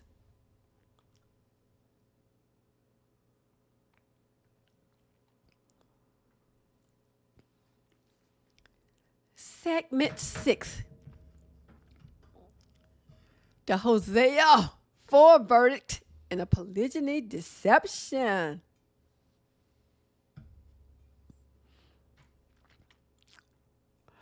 Step straight into the courtroom of Hosea chapter 4. This is where the mathematical weight of Leviticus 19 and 29 and Deuteronomy 22 collides with raw reality. The prophet strips away the holy facades and exposes the double standard of men who stand around demanding pure daughters and loyal wives while their own hands are dripping with filth. Imagine that. Those are the ones who cry loudest about wanting justice when a man defiled their daughters. And don't let the wife go out there and commit adultery. Oh, my goodness. You got her stoned to death. But he had just sleeping with everything. They will open her or his legs for him. Whoredom, tasnut, and wine and new wine take away the heart. My people ask counsel at their stocks. For the spirit of whoredom, Zenunim, has caused them to err, and they have gone a whoring from under their Elohim. Therefore, your daughters shall, my brothers, shall commit whoredom. Not might, they shall commit whoredom, and your spouses, which is your daughter-in-law, shall commit adultery. Hosea chapter 4 and 11 and 13. And not just your daughter-in-law, but your wives too. But this particular spouses here is talking about daughters-in-law in the Hebrew. Look at the divine order of operations. Yah does not start with the women. He points the finger directly at the men, the fathers committing spiritual and physical whoredom. Protection is not an automatic right. It is the direct byproduct of covenant alignment. When a man plays the whore, zana, against the Torah, living a double life, chasing side chicks, and operating in the dark, he defaults on his contract with the Most High. He blows a hole, which is puncture, right through his own spiritual roof. That's why anything and everything can happen. It happened to David. Moses withdrew his hand from David's household. He punctured it when he committed adultery. The result is a brutal horizontal echo. The unfaithfulness you commit against Yah in secret is mirrored right back to you by the people sitting at your own dinner table, my brothers. The head is pulled back, and the spirit of Zima, premeditated depravity, walks straight through your front door. The daughters slide into promiscuity, and the wives step out into adultery as a direct physical manifestation of the man's vertical treason against Yah and against his wife. Number one, the Hebrew behind spouses, Hosea 4 and 13. In Hosea 4 and 13, the KJV reads, they sacrifice upon the tops of mountains. Therefore, your daughters shall commit whoredom, and your spouses, KJV, shall commit adultery. The Hebrew word translated here as spouses is kala, Strong's H3618. Literal meaning a bride, daughter-in-law, a young married woman. Grammatical gender, it is strictly feminine. The verse explicitly pairs two young, vulnerable groups of women in the household, daughters by note and young brides and daughters-in-law, kalot. So while the word spouses in the 17th century KJV English sounds like it could apply to either sex, the Hebrew text specifically highlights the young women of the household. 2. Linguistic and relational hierarchy. The root of kala comes from a word meaning to complete, enclose, or crown. In the ancient Hebraic family structure, from the husband's perspective, a woman is his isha, wife, or his kala, bride, specifically during the betrothal and wedding period when she is crowned or newly entering the relationship. From the household head, father-in-law's perspective, she is his kala, daughter-in-law. She is the young woman brought into his patriarchal house to build his son's lineage. When you look at how kala is used throughout the Hebrew scriptures, so-called Old Testament, its standard default meaning in familiar narratives is daughter-in-law. Genesis 11 and 31. And Terah took Abram, his son, and Lot and Sarai, his daughter-in-law. Kalatao, his son's Abram's wife. Ruth 1 and 6. Then she arose with her daughters-in-law, Kolotah, that she might return from the country of Moab. Leviticus 18 and 15. Thou shalt not uncover the nakedness of thy daughter-in-law. Kalakah, she is thy son's wife. Number 3, verse 14, the shift to divine indictment of the men. Verse 14 is where Yah dismantles the men's hypocritical finger pointing. I will not punish your daughters when they commit whoredom, nor your spouses when they commit adultery. For themselves, talking about the men, are separated with whores. The greatest say, you are doing the same thing you want to accuse the women of doing. Now tell the men, talk about this and teach this. I bet they don't want to hear this. The Christ said, and also you sacrifice with the harlots. So you messing with whores and harlots. You out there with all of them. And males too. Let's not forget that. Therefore, the people that do it not understand shall fall. Hosea 4:14. What y'all is saying here is the men led the infection. They the one drove all this stuff. The patriarchs and the fathers were going to the local pagan altars and high places to sacrifice and sleep with temple prostitutes. They were the one doing all this. The ripple effect. When the men who were the spiritual protectors and the Torah teachers of the household abandoned the covenant for pagan sex rituals, their daughters and young brides followed their example. No double standard. The men expected their wives and daughters to remain clean, modest, and faithful, while they themselves secretly went out to engage with harlots and whores and prostitutes, males and females. Yah declares that he will not punish the young men. He holds the men accountable as the primary drivers of the rot. Told them they was the one doing it. The creator said, you just reaping what you sowed, my brothers. You didn't think that was going to happen, didn't it? The creator is just. He is just. I love the creator. He's just. But women don't go out there. The righteous women don't go out there doing it. Then for the women out there in the world and the women out there just faking it. Faking holiness and righteousness. Just like Isaiah 4:1 is not for the righteous, this is not for the righteous either. Number 4, connecting the Hebrew roots in verse 14. Because think about who doing it. The unrighteous men doing it. And the women seeing them doing it. I'm going to go out there and do it too. So while he out there with that hoe over there, I'm going to be out here with this man over here. And then they both get back at nighttime and go sleep in the same bed. And then it go past their fluids between each other after they done passed with other people. Oh, my goodness gracious. Whores, harlots, zonat. Common prostitutes are women committing general zana, fornication of whoredom. Harlots, cultic prostitutes, kedishot, the feminine plural of kedisha, consecrated pagan shrine priestesses. The men of Israel were separating themselves, withdrawing from their covenant families and true worship, specifically to go sacrifice and engage in ritual sex with a kedishot. They created the demand. They did it. They did it. They established the shrines, they financed the trade, and brought the spiritual disease into their own homes. Then act surprised when their homes collapsed. As if they didn't do anything. See, but I was doing righteous and holy polygyny.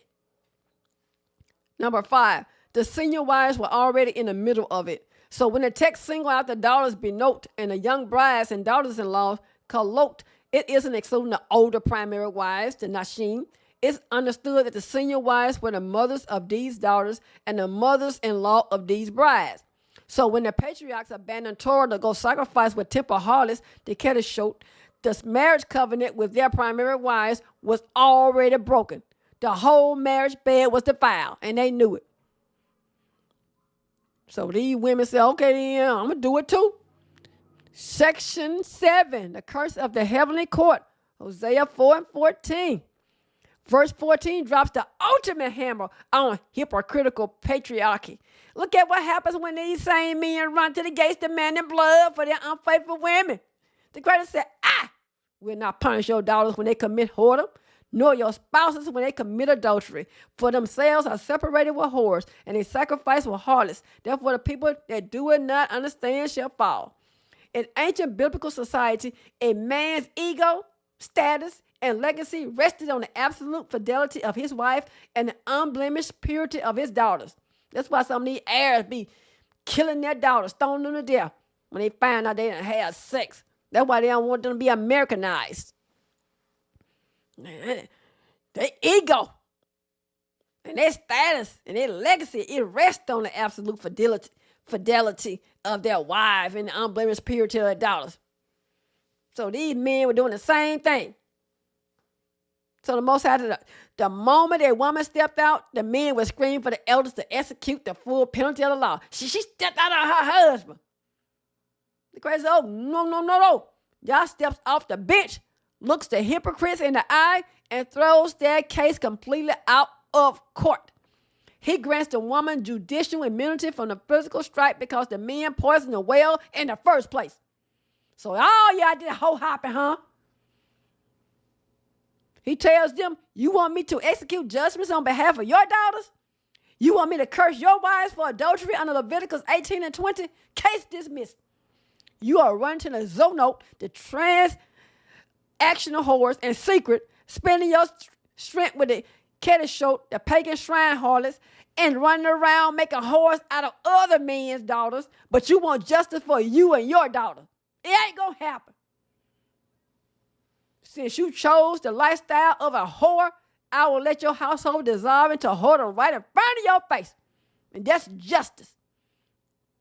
These men don't believe it's going to happen. They didn't know this was in here, huh? An eye for an eye. Now deal with that, my brothers. Keep on out there making whores out of these women. Women going to step out on you, and your daughter going to be out there making a whore out of herself too. Going to be like King David sitting right here and ain't nothing to do. Every time you look around, something happening. When Yah stops correcting a house, he leaves it to rot. He lets the daughters dive headfirst into the whole culture without a safety net. He let the wives engage in open adultery, forcing the hypocritical man to choke on a public humiliation, the mental anguish, and a total ruin of a shattered home, and maybe for good measure, throwing in the bastard child by another man. Yeah, I said it. King David, a man after wicked men's hearts, tried to implement this evil. David would be an example of unchecked and unbridled lust later on. Yeah. Throw in a bastard child by another man for good measure while y'all like that hoe hopping. That's why you have paternity court. And under the heathen law, when you marry, brother, you are soon to be the father.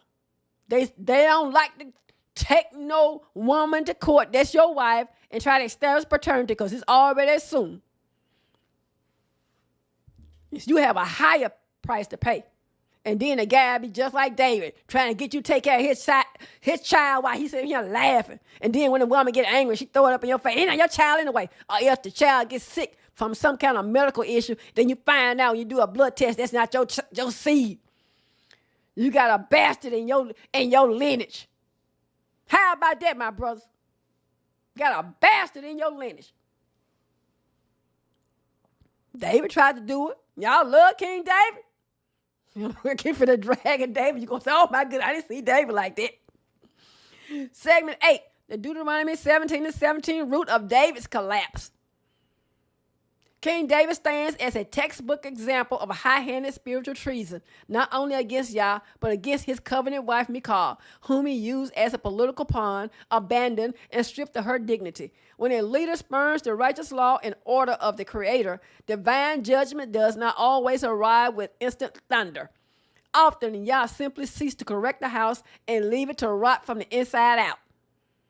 This domestic devastation was not an unforeseen tragedy, but the direct harvest of unchecked self-indulgence. David proved himself to be a leader fashioned after the desires of wicked men. Heathen. The Creator told you what kind of king y'all gonna get. You want one after the nation. The Creator said he gonna be after the nation. He told me he's gonna take your daughters, take your son for himself, take your land. What don't you understand?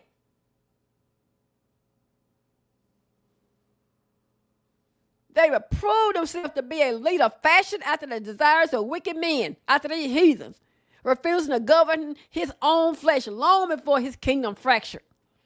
This reality exposes the dangerous hustle running rampant in our nation today. The arrogant doctrine that prints a blank check for men to indulge their flesh under the guise of holy and righteous polygyny. No such thing. Where does this rot actually begin? Long before King David ever looked down from that palace balcony at Bathsheva, the Torah had already drawn an unshakable line to protect the mind and integrity of the ruler. Neither shall he multiply wives to himself, that his heart turn not away. Deuteronomy 17 and 17. The Most High said, don't multiply. He didn't say don't multiply 2, 3, 4. He said don't multiply. That means don't add, period. And a brother have a hard time understanding this because they dumb dogs, they can't bark. It's simple. What don't you understand? Stop teaching because you can't see. You're blind. And you're lying on Yah. He said, don't do it. Neither shall, it's the same as thou shalt not carry the same weight. That means don't do it. It's no number attached to it because you're supposed to do it. It's hard for them to understand this. Dumb dog can't bark. David didn't start his fall in 2 Samuel 11. He started it years early in Hebron and Jerusalem by collecting women like trophies. Michal, Ahinoam, Abigail, Maacah, Haggith, Abital, Iglah, in a parade of unnamed concubines according to 2 Samuel 3:2-5 and 5:13. Every unauthorized bed was a direct calculated breach of statutory law. It was against the law. Every time a man collects another woman to feed his ego, he splits his heart and floods his home with transactional lust. So that's why it was easy for David to commit adultery. It was a hoe after man's own heart. Call it what it is. By the time Bathsheba walked past his sight, David's heart was already hollowed out. It was already hollowed out. That's why he couldn't control himself. Hey, I'm the king. Take what I want. And Uriah was a Hittite, and he was 7 times better than David. It don't make a bit of sense. His heart was already hollowed out. It has to be hollowed out for him to do what he did. Had all the women. If you were that horny, David, you could have just went on home and slept with one of them. I got to have some new meat. I got to take another man's wife. And some men love it. Sleeping behind another man because they want to sleep with a man. They don't think about how wicked that is, sleeping behind another man. You might as well go sleep with the man. You're changing his fluid. Bet you're going to hurt a lot of you now, huh? The interior rot was finished. He had zero spiritual friction left to stop himself because his conscience had been completely numbed by years of normalized lawlessness. Just collecting like Solomon did the same thing. Solomon said, I'm going to do my father.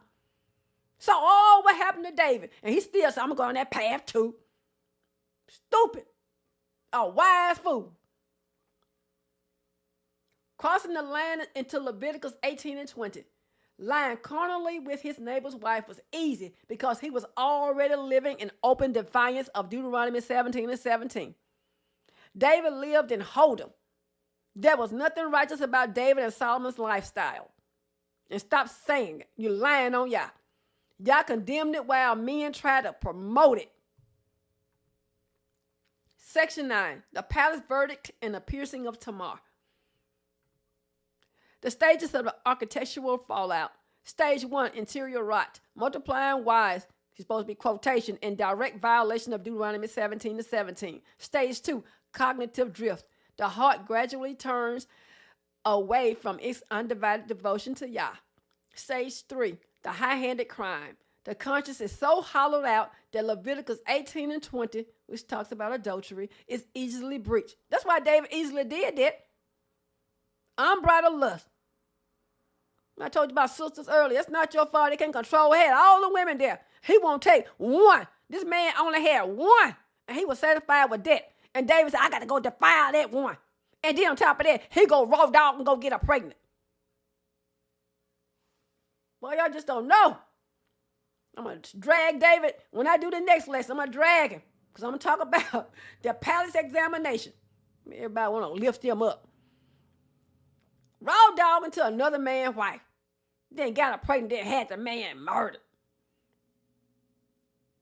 The Most High wanted to tear him up. And then men want to justify that evil. The Most High said, I'm not going to go back on my word. That's the only reason he's still breathing. The Most High don't play when it comes to his law. There was treason against the Most High. The Most High said, I broke it down in his next coming lesson. I decided to do this lesson first. I mean, these brothers miss all those things the Most High said. All of them. And the sad part about it, because his heart had turned away, David smoothly, let me go back to stage 4, I'm sorry, operational trap, murder, paternity fraud, and total domestic execution. And that's what happening today. Don't think these men ain't messing with these wives, then murder the husband, and then they sit around and spending insurance money. But now they catching them real fast now. They automatically always think the spouse first. do the same thing what David did. And because David's heart had already turned away from the Most High, David smoothly ran a high-level operational cover up when Bathsheba became pregnant. And think about it. He didn't repent. The whole time this woman was pregnant. We're going to say 9 months. I'm breaking it down in the next lesson. We're going to say 9 months. He still didn't repent. That's how evil he was. He didn't repent. He was busy trying to cover his track. And then Bathsheba gave her the side eye because I'm looking at you too. You know that man had your husband killed, and you sitting right up there. I guess that was the price you want to pay for to be the queen, huh? And all that he did, what Most High he was serving? What Most High he was serving? Because he didn't think the Most High saw all that evil. 9 whole months, and he still didn't repent. He didn't repent till Nathan came and rebuked it in the name of the Most High Yah. The whole entire time. I mean, days turned to months. David didn't repent. Have you guys thought about that? He didn't repent till he was called out.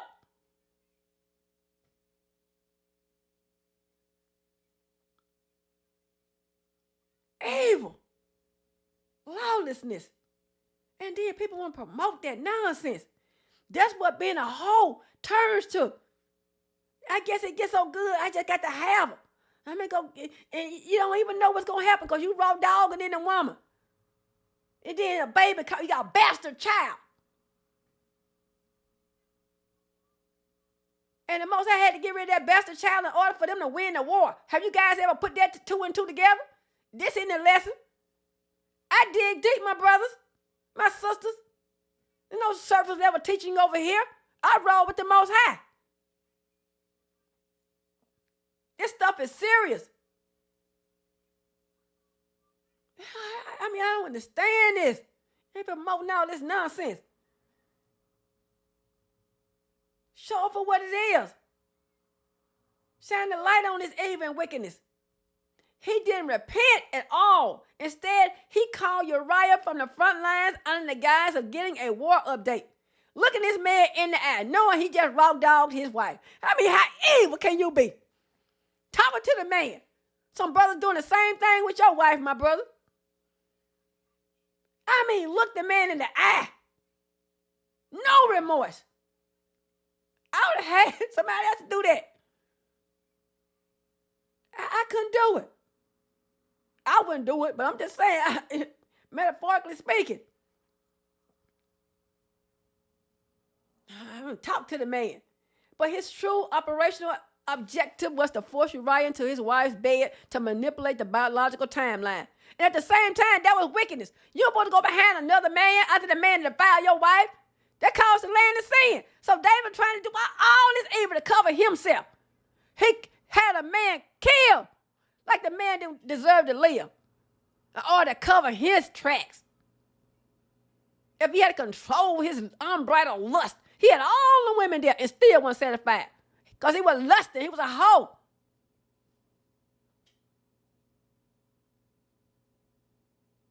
I mean, it drove him crazy to a point that he just had the man murdered and looking the man in the eye. And then going to send the orders by the man. Now, you tell me that wasn't no wicked stuff. Some wicked moves that he was doing. Yeah, wicked men doing the same thing today. They try to get the man to go and behind his defiled wife. He already went behind him, but he trying to get him to go behind him. What kind of wickedness is that? That's why they call high-handed treason against Yah. David tried to commit high-level paternity fraud. He tried to trick a righteous soldier into legally binding a child born of lawlessness. When Uriah's absolute integrity broke David's plan, David escalated the fraud to murder. The Most High was nowhere in sight in his mind, setting Uriah up to die on the front line. And when Nathan the prophet confronted him, the mirror fractured under the weight of the king's own verdict. And David said unto Nathan, I have sinned against Yah. And Nathan said unto David, Yah also had put away thy sin. Thou shalt not die. 2 Samuel 12 and 13. And I'm going to tell you why. Because folks don't want to lie on Yah. I'm here to clear Yah's name. So when David confesses, he finally acknowledges that his horizontal crime against Uriah's bed and his violation of Leviticus 18 and 20 was a vertical act of treason against Yah. Nathan replies that he shall not die. But this is the moment the judicial venue shifts. His physical life is spared from immediate execution, but the protective shield over his house is permanently dismantled. David would never have peace. He would never know peace again. Because David chose to defile his neighbor's bed and introduce lawlessness into another man's house, Yah withdrew the shield from the palace, establishing a perfect horizontal echo. The sword never departed from his house, and his own virgin daughter Tamar became the first casualty of that dropped shield. When her brother Amnon consumed himself with raw transactional lust and forced himself upon her, he didn't just commit a crime. He literally took Kalel, punctured and profaned her under her father's own roof. So David was out there being a whore. You see what happened? His son turned around and profaned David's own daughter, which is his own sister.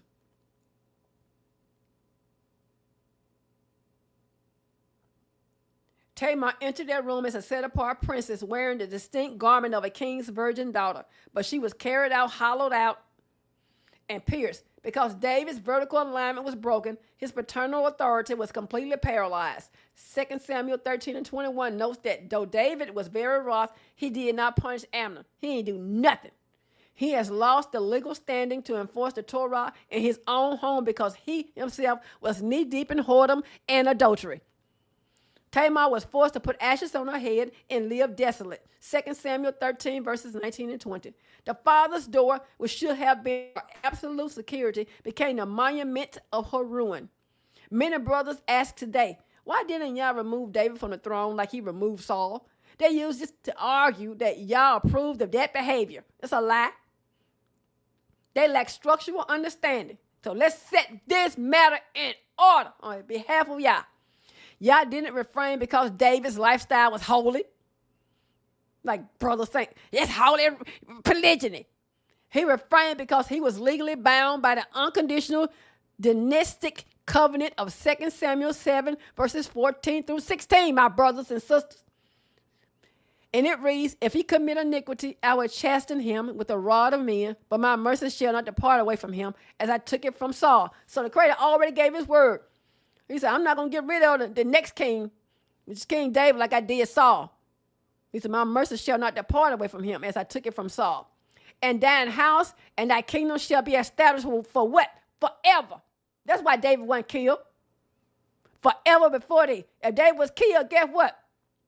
That bastard child was killed. The lineage was gone because them old side chick children, the Creator follows the covenant. Remember, Michal was already put away. The Creator follows the covenant. They didn't have anybody. So David would cease, his lineage would cease to exist. The Creator don't follow the side chicks. I already talked about that. He follows the covenant. So David didn't have a child under the covenant. That's why Solomon had to be the chosen one. Had to wait for Solomon. He said, and thine house and thy kingdom shall be established forever before thee. Thy throne shall be established forever. So if the Most High killed David, that would make him a liar. Also, let's go to Psalms 89, 34, and 36. It's just a peek into the next lesson because I'll answer that question. So you guys get a peek, get the answer into the next lesson. And next declares, my covenant. Look what the Most High said. He made a covenant with David, right? He said, my covenant will I not break. Although we break marriage covenants. And the covenant you can't break anyway. I'm going to let you know right there. The Creator said, my covenant will I not break, nor what? Alter the thing that is gone out of my lips. He said this before David did adultery. So he had already said this. He said, I'm not going to change my mind, my covenant. I don't break my covenants. If I broke my covenant, you children of Israel, y'all will be dead. I consume you in a minute. Moses got on the Most High about that. So the Most High didn't break his covenant with us. And look what we did. High-handed treason against him. Serving other idols. New Testament idols, Allah and everybody else. The Curtis said, I'm not going to break my covenant. I'm not going to alter the thing that is going out of my lips. Once have I sworn by my holiness that I would not lie unto David. His seed shall endure forever, and his throne as the sun before me. That is why David wasn't killed. That's the answer. So stop lying on the Most High. He wasn't David was his favorite, so he let him live. That's the only reason. That's the only reason David wasn't killed. Because the Most High knew he had already, because he don't forget like we do, or we claim to forget. He already knew what he had said. So instantly Nathan had already had the words from the Most High. The Most High put away. He had to put it away in order for him not to break the covenant. Because I told you he don't follow no side chick. It wasn't a covenant child born. Children born outside of marriage, covenant of marriage, are side chicks. They cannot inherit the covenant. We already went over that. Even with Jacob, the creator followed the covenant with his children. Jacob decided he wanted to give Joseph a double portion. The Most High said, I'm going to go here and give it to Levi and Yehuda. Because they under the covenant. That's why they got the priesthood in the kingdom. The rulership of the kingdom. So Yah couldn't break his word to David. So he changed the venue of the execution. He sent his sword straight through David's bedrooms. His sons became murderers. His daughter was violated. His concubines were defiled on the housetop in the sight of all Israel. And his own son chased him off the throne. David wished he was dead when he got finished. We'll talk about that in the next lesson. So that's why the Most High didn't kill David. It wasn't that David was so righteous. Okay, I'm going to excuse this. The kingdom would have ceased. Nobody.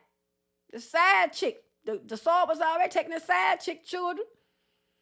Today, the modern polygynous hustle is nothing more than a glorified, whitewashed version of secular hoe culture, dressed up in biblical language and fringes. These brothers use their platforms to instruct our daughters to volunteer for unprotected side deals, freeing men from any real, legally sanctioned accountability, while they themselves build a lifestyle based entirely on transactional lust. That's all it is. They look at their platforms, their money, and their health and say, look, Yah has not struck me down, so my polygyny must be ordained. They do not understand the math of Solomon. Yah guaranteed peace during Solomon's lifetime because of his own name, according to 1 Chronicles 22 and 9. Solomon built high places for the idols of his foreign women. And Yah suspended the execution during his days. But the moment Solomon's eyes closed, the bill landed squarely on the head of his son, Rehoboam. And the entire kingdom permanently fractured, according to 1 Kings chapter 12. The fire, my brothers, you are playing with today will wait in ambush for your children tomorrow. But sometimes the judgment will seek you out for total destruction. Brothers, you have a lot to lose when Yah refuses to punish your wives for adultery, the wife of your covenant, sexually transmitted diseases, and children that may not be yours. So when Yah refuses to punish your wife for adultery, the wife of your covenant, sexually transmitted diseases, and children that may not be yours, is it worth it to play the whore with another man's wife, daughter, sister, etc.? So he gonna punish your wife for adultery. And the wife that he gonna punish is the wife of your covenant, not these women you claim your wife. He gonna punish them and you with sexually transmitted diseases and children that may not be yours. So that's the high cost you gonna pay. Segment 10, conclusion and charge to the watchmen, to these men of Israel. The double standard is deafening. Men eagerly quote Isaiah 4:1 to justify multi-women arrangements born of fleshly desire, treating a prophecy of desperate wartime survival as if it were a divine trophy of male privilege. Yet they stay dead silent on Hosea 4:14, where Yah completely dismantles their hypocrisy and levels the playing field. I will not punish your daughters when they play the harlot, nor your wives when they commit adultery, for the men themselves go off with harlots and sacrifice with coat prostitutes. So a people without understanding comes to ruin. Hosea 4:14. When a patriarch breaks covenant with Yah through arrogant self-indulgence, he revokes his authority to demand righteousness from his household. You can't do it, my brother. David was quiet. This is why King David said absolutely nothing in regards to Tamar. The raw truth is that Yah will not act as an enforcer for a hypocrite. The spiritual anarchy, rebellion from wife and children, and infidelity running rampant through a man's home are not random misfortunes. They are a direct mirror of his own spiritual treason. I said that before. You expect law and order from your wife and your children, but you don't even respect the law and order of the Most High. Make that make sense.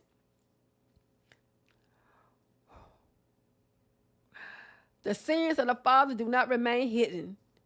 They manifest in the conduct of his daughters and the actions of his wife. Scripture leaves no room for the self-righteous man to escape this truth. The law itself warns that a ruler or head of household who turns away from divine order brings a blight upon his legacy, as Yah declares that he will visit the iniquity of the fathers upon the children until the third and fourth generation, Exodus 20:5. When a man operates in double standards, his prayers and his pretense of authority becomes an abomination. As written in Proverbs 28:9, he that turneth away his ear from hearing the law, even his prayer shall be an abomination. Yah will not cover the nakedness of a hypocrite who demands purity from his household while sowing lawlessness in his own heart. Furthermore, the prophets expose how corrupt leadership directly corrupts the domestic sanctuary. In Malachi 2, verses 13 through 15, Yah explicitly rejects the offerings of men who dealing treacherously against the wives of their youth, warning that breaking the marital covenant corrupts the seed and breaks the divine protection over the home. A patriarch who expects his family to honor a covenant he himself tramples underfoot forgets the warning of Proverbs 11:29. He that troubleth his own house shall inherit the wind.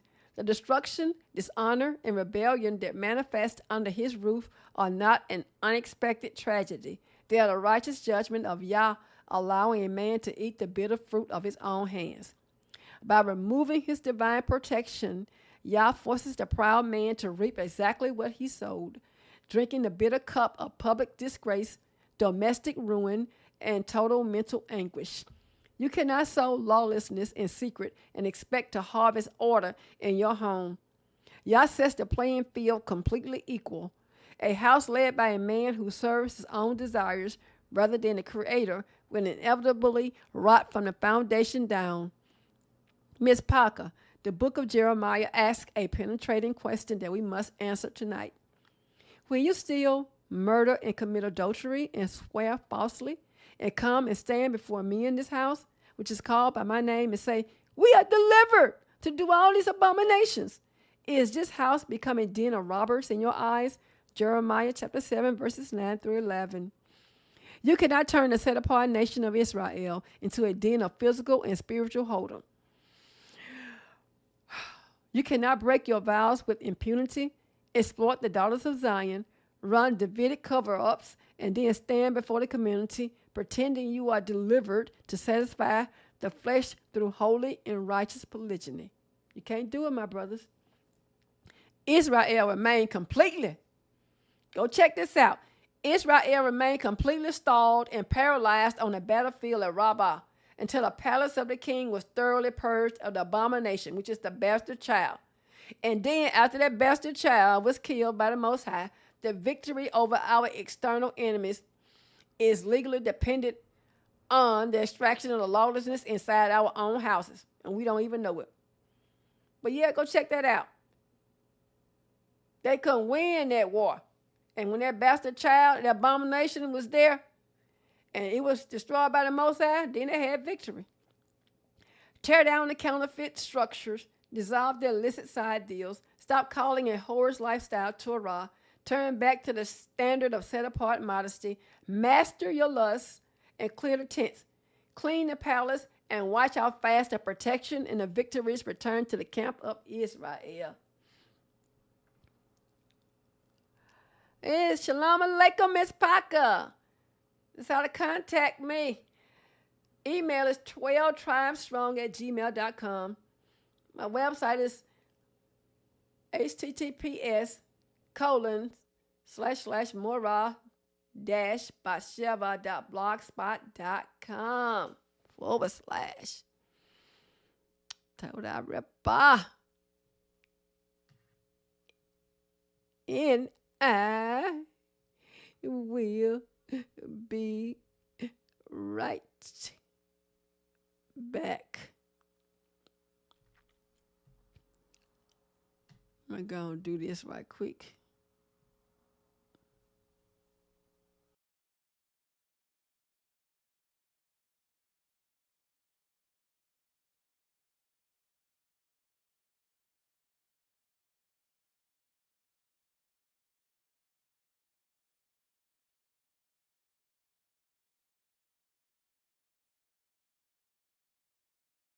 Lovely time we've had tonight. Now it's time for the Q&A under these studio lights. So go on and leave your questions in the chat. Anything that's on your heart, baby, we can talk about that. Taking a little moment, gonna read what's on my screen. Connecting with you is the sweetest little scene, yeah.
And I am back to look at the comments and see if I have any questions.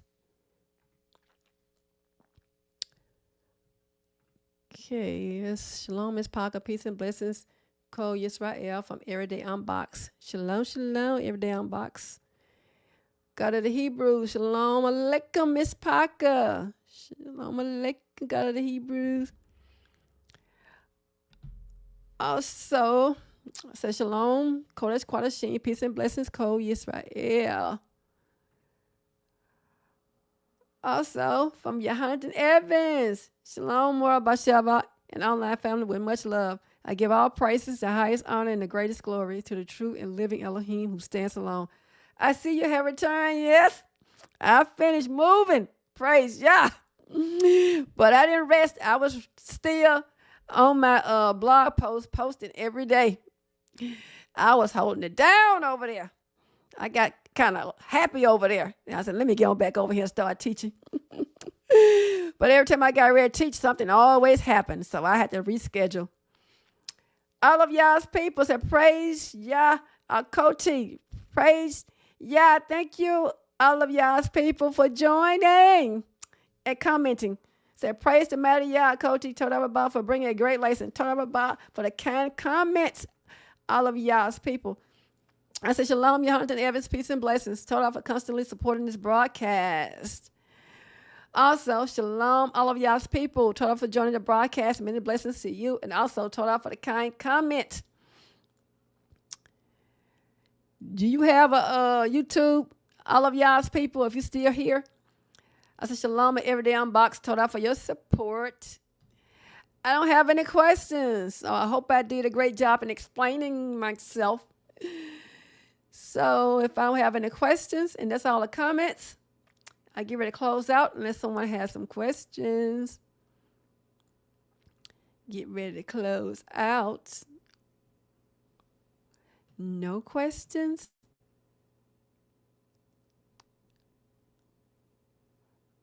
Okay, then.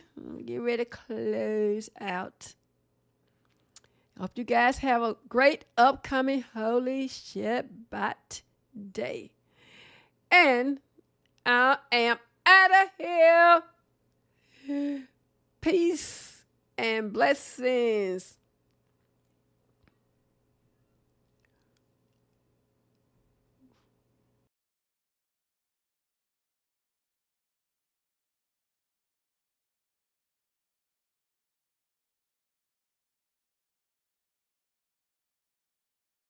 Ooh, yeah. We're building our houses on foundations of sand, losing that divine connection that makes us stand. I wanna put the sacred back in between us two, bringing heaven's own righteousness to see us through. Yah bless thee and keep thee. Yah make his face shine upon thee and be gracious unto thee. Yah lift up his countenance upon thee and give thee peace. And they shall put my name upon the children of Israel, and I will bless them. Hallelujah.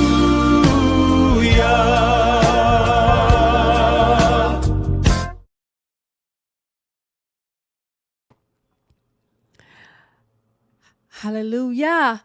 I give all honor, all glory, and all praises to you, Most High Yah, also known as the power of Abraham, Yitzchak, and Yaakov, whose name was changed to Yisrael, who is the Elohim of our forefathers, the Holy One of Yisrael, our forefathers' God, the God of the Hebrews. As this Bible study has come to a close, I thank and praise you for giving us the opportunity to learn, the capacity to understand, and the willingness to increase our knowledge of your laws through the testimonies of your prophets, the ancient messengers of our forefathers, the opportunity to teach your word, which are your laws, and for us to be light and to delight in your laws, that if a man walks therein, he should live.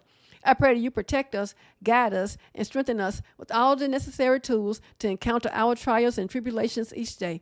I thank you for the knowledge we obtain in class and ask that you bless us to be able to impart our knowledge for the benefit of others as we serve you.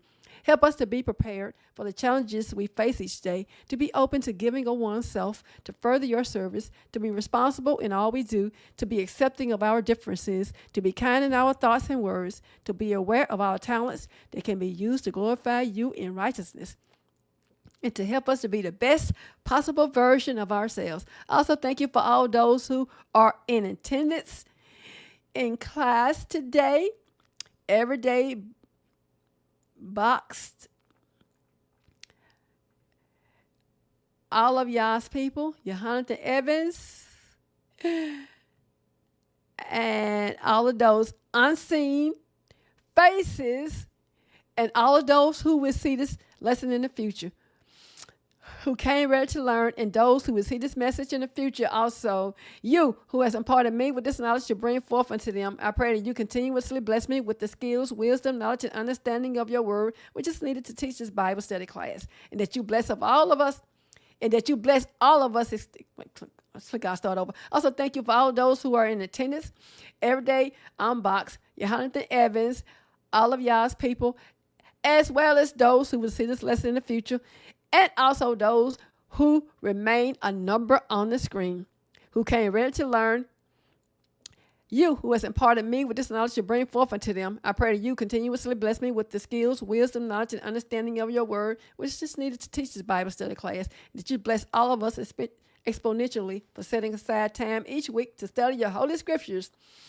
May you continue to bless and guide us as we leave this class, and may the things we learn remain in our day-to-day activities. I thank you for all the blessings, mercies, benefits, and grace that you have bestowed upon all of your servants, even the children of Israel. For truly you've been good to Israel, for your mercies, Almighty Yah. Your mercies, they endure forever. They're new each day, and I thank you for them. Praise the mighty Yah, for he is worthy, most worthy, definitely worthy to be praised, Israel. Selah. May you guys have a blessed and peaceful weekend, as well as the holy Shabbat day. For Yah, he is the beginning and the end of holiness and righteousness. And tomorrow is his day to shine and our day to rest. And don't forget to check out my blog post for the Sabbath myths, and also the restoration of the daughters of Zion. I have a series for that as well as the Hebrew History 101 about who we truly are, the children of Israel. We are Hebrews. We are not Africans. We are not African Americans. We are Hebrews, descended from Shem, the son of Noah. Africans are descended from Ham, the son of Noah. And the Jews are descended from Japhet, the son of Noah. So check out again my blog post. I thank you all for joining. Peace and blessings, Kol Yisrael. Shalom, shalom, shalom.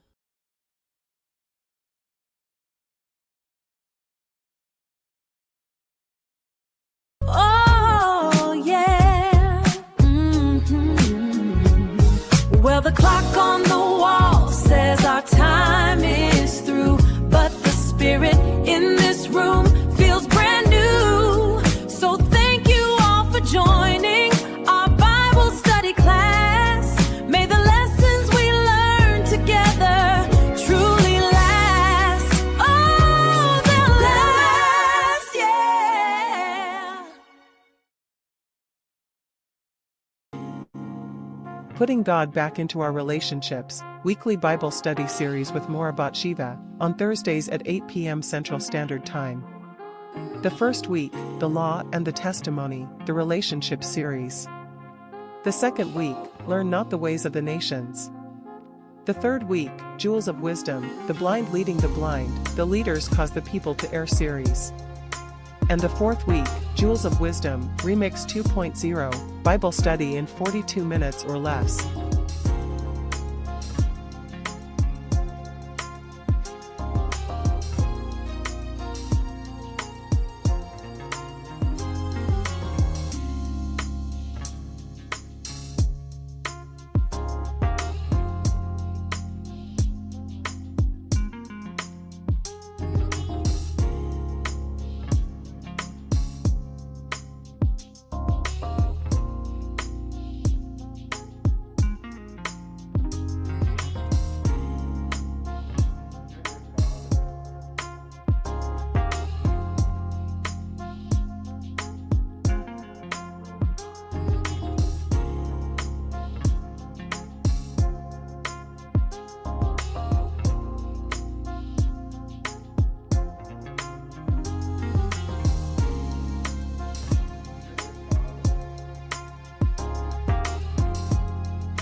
Thanks for watching. Shalom Aleichem.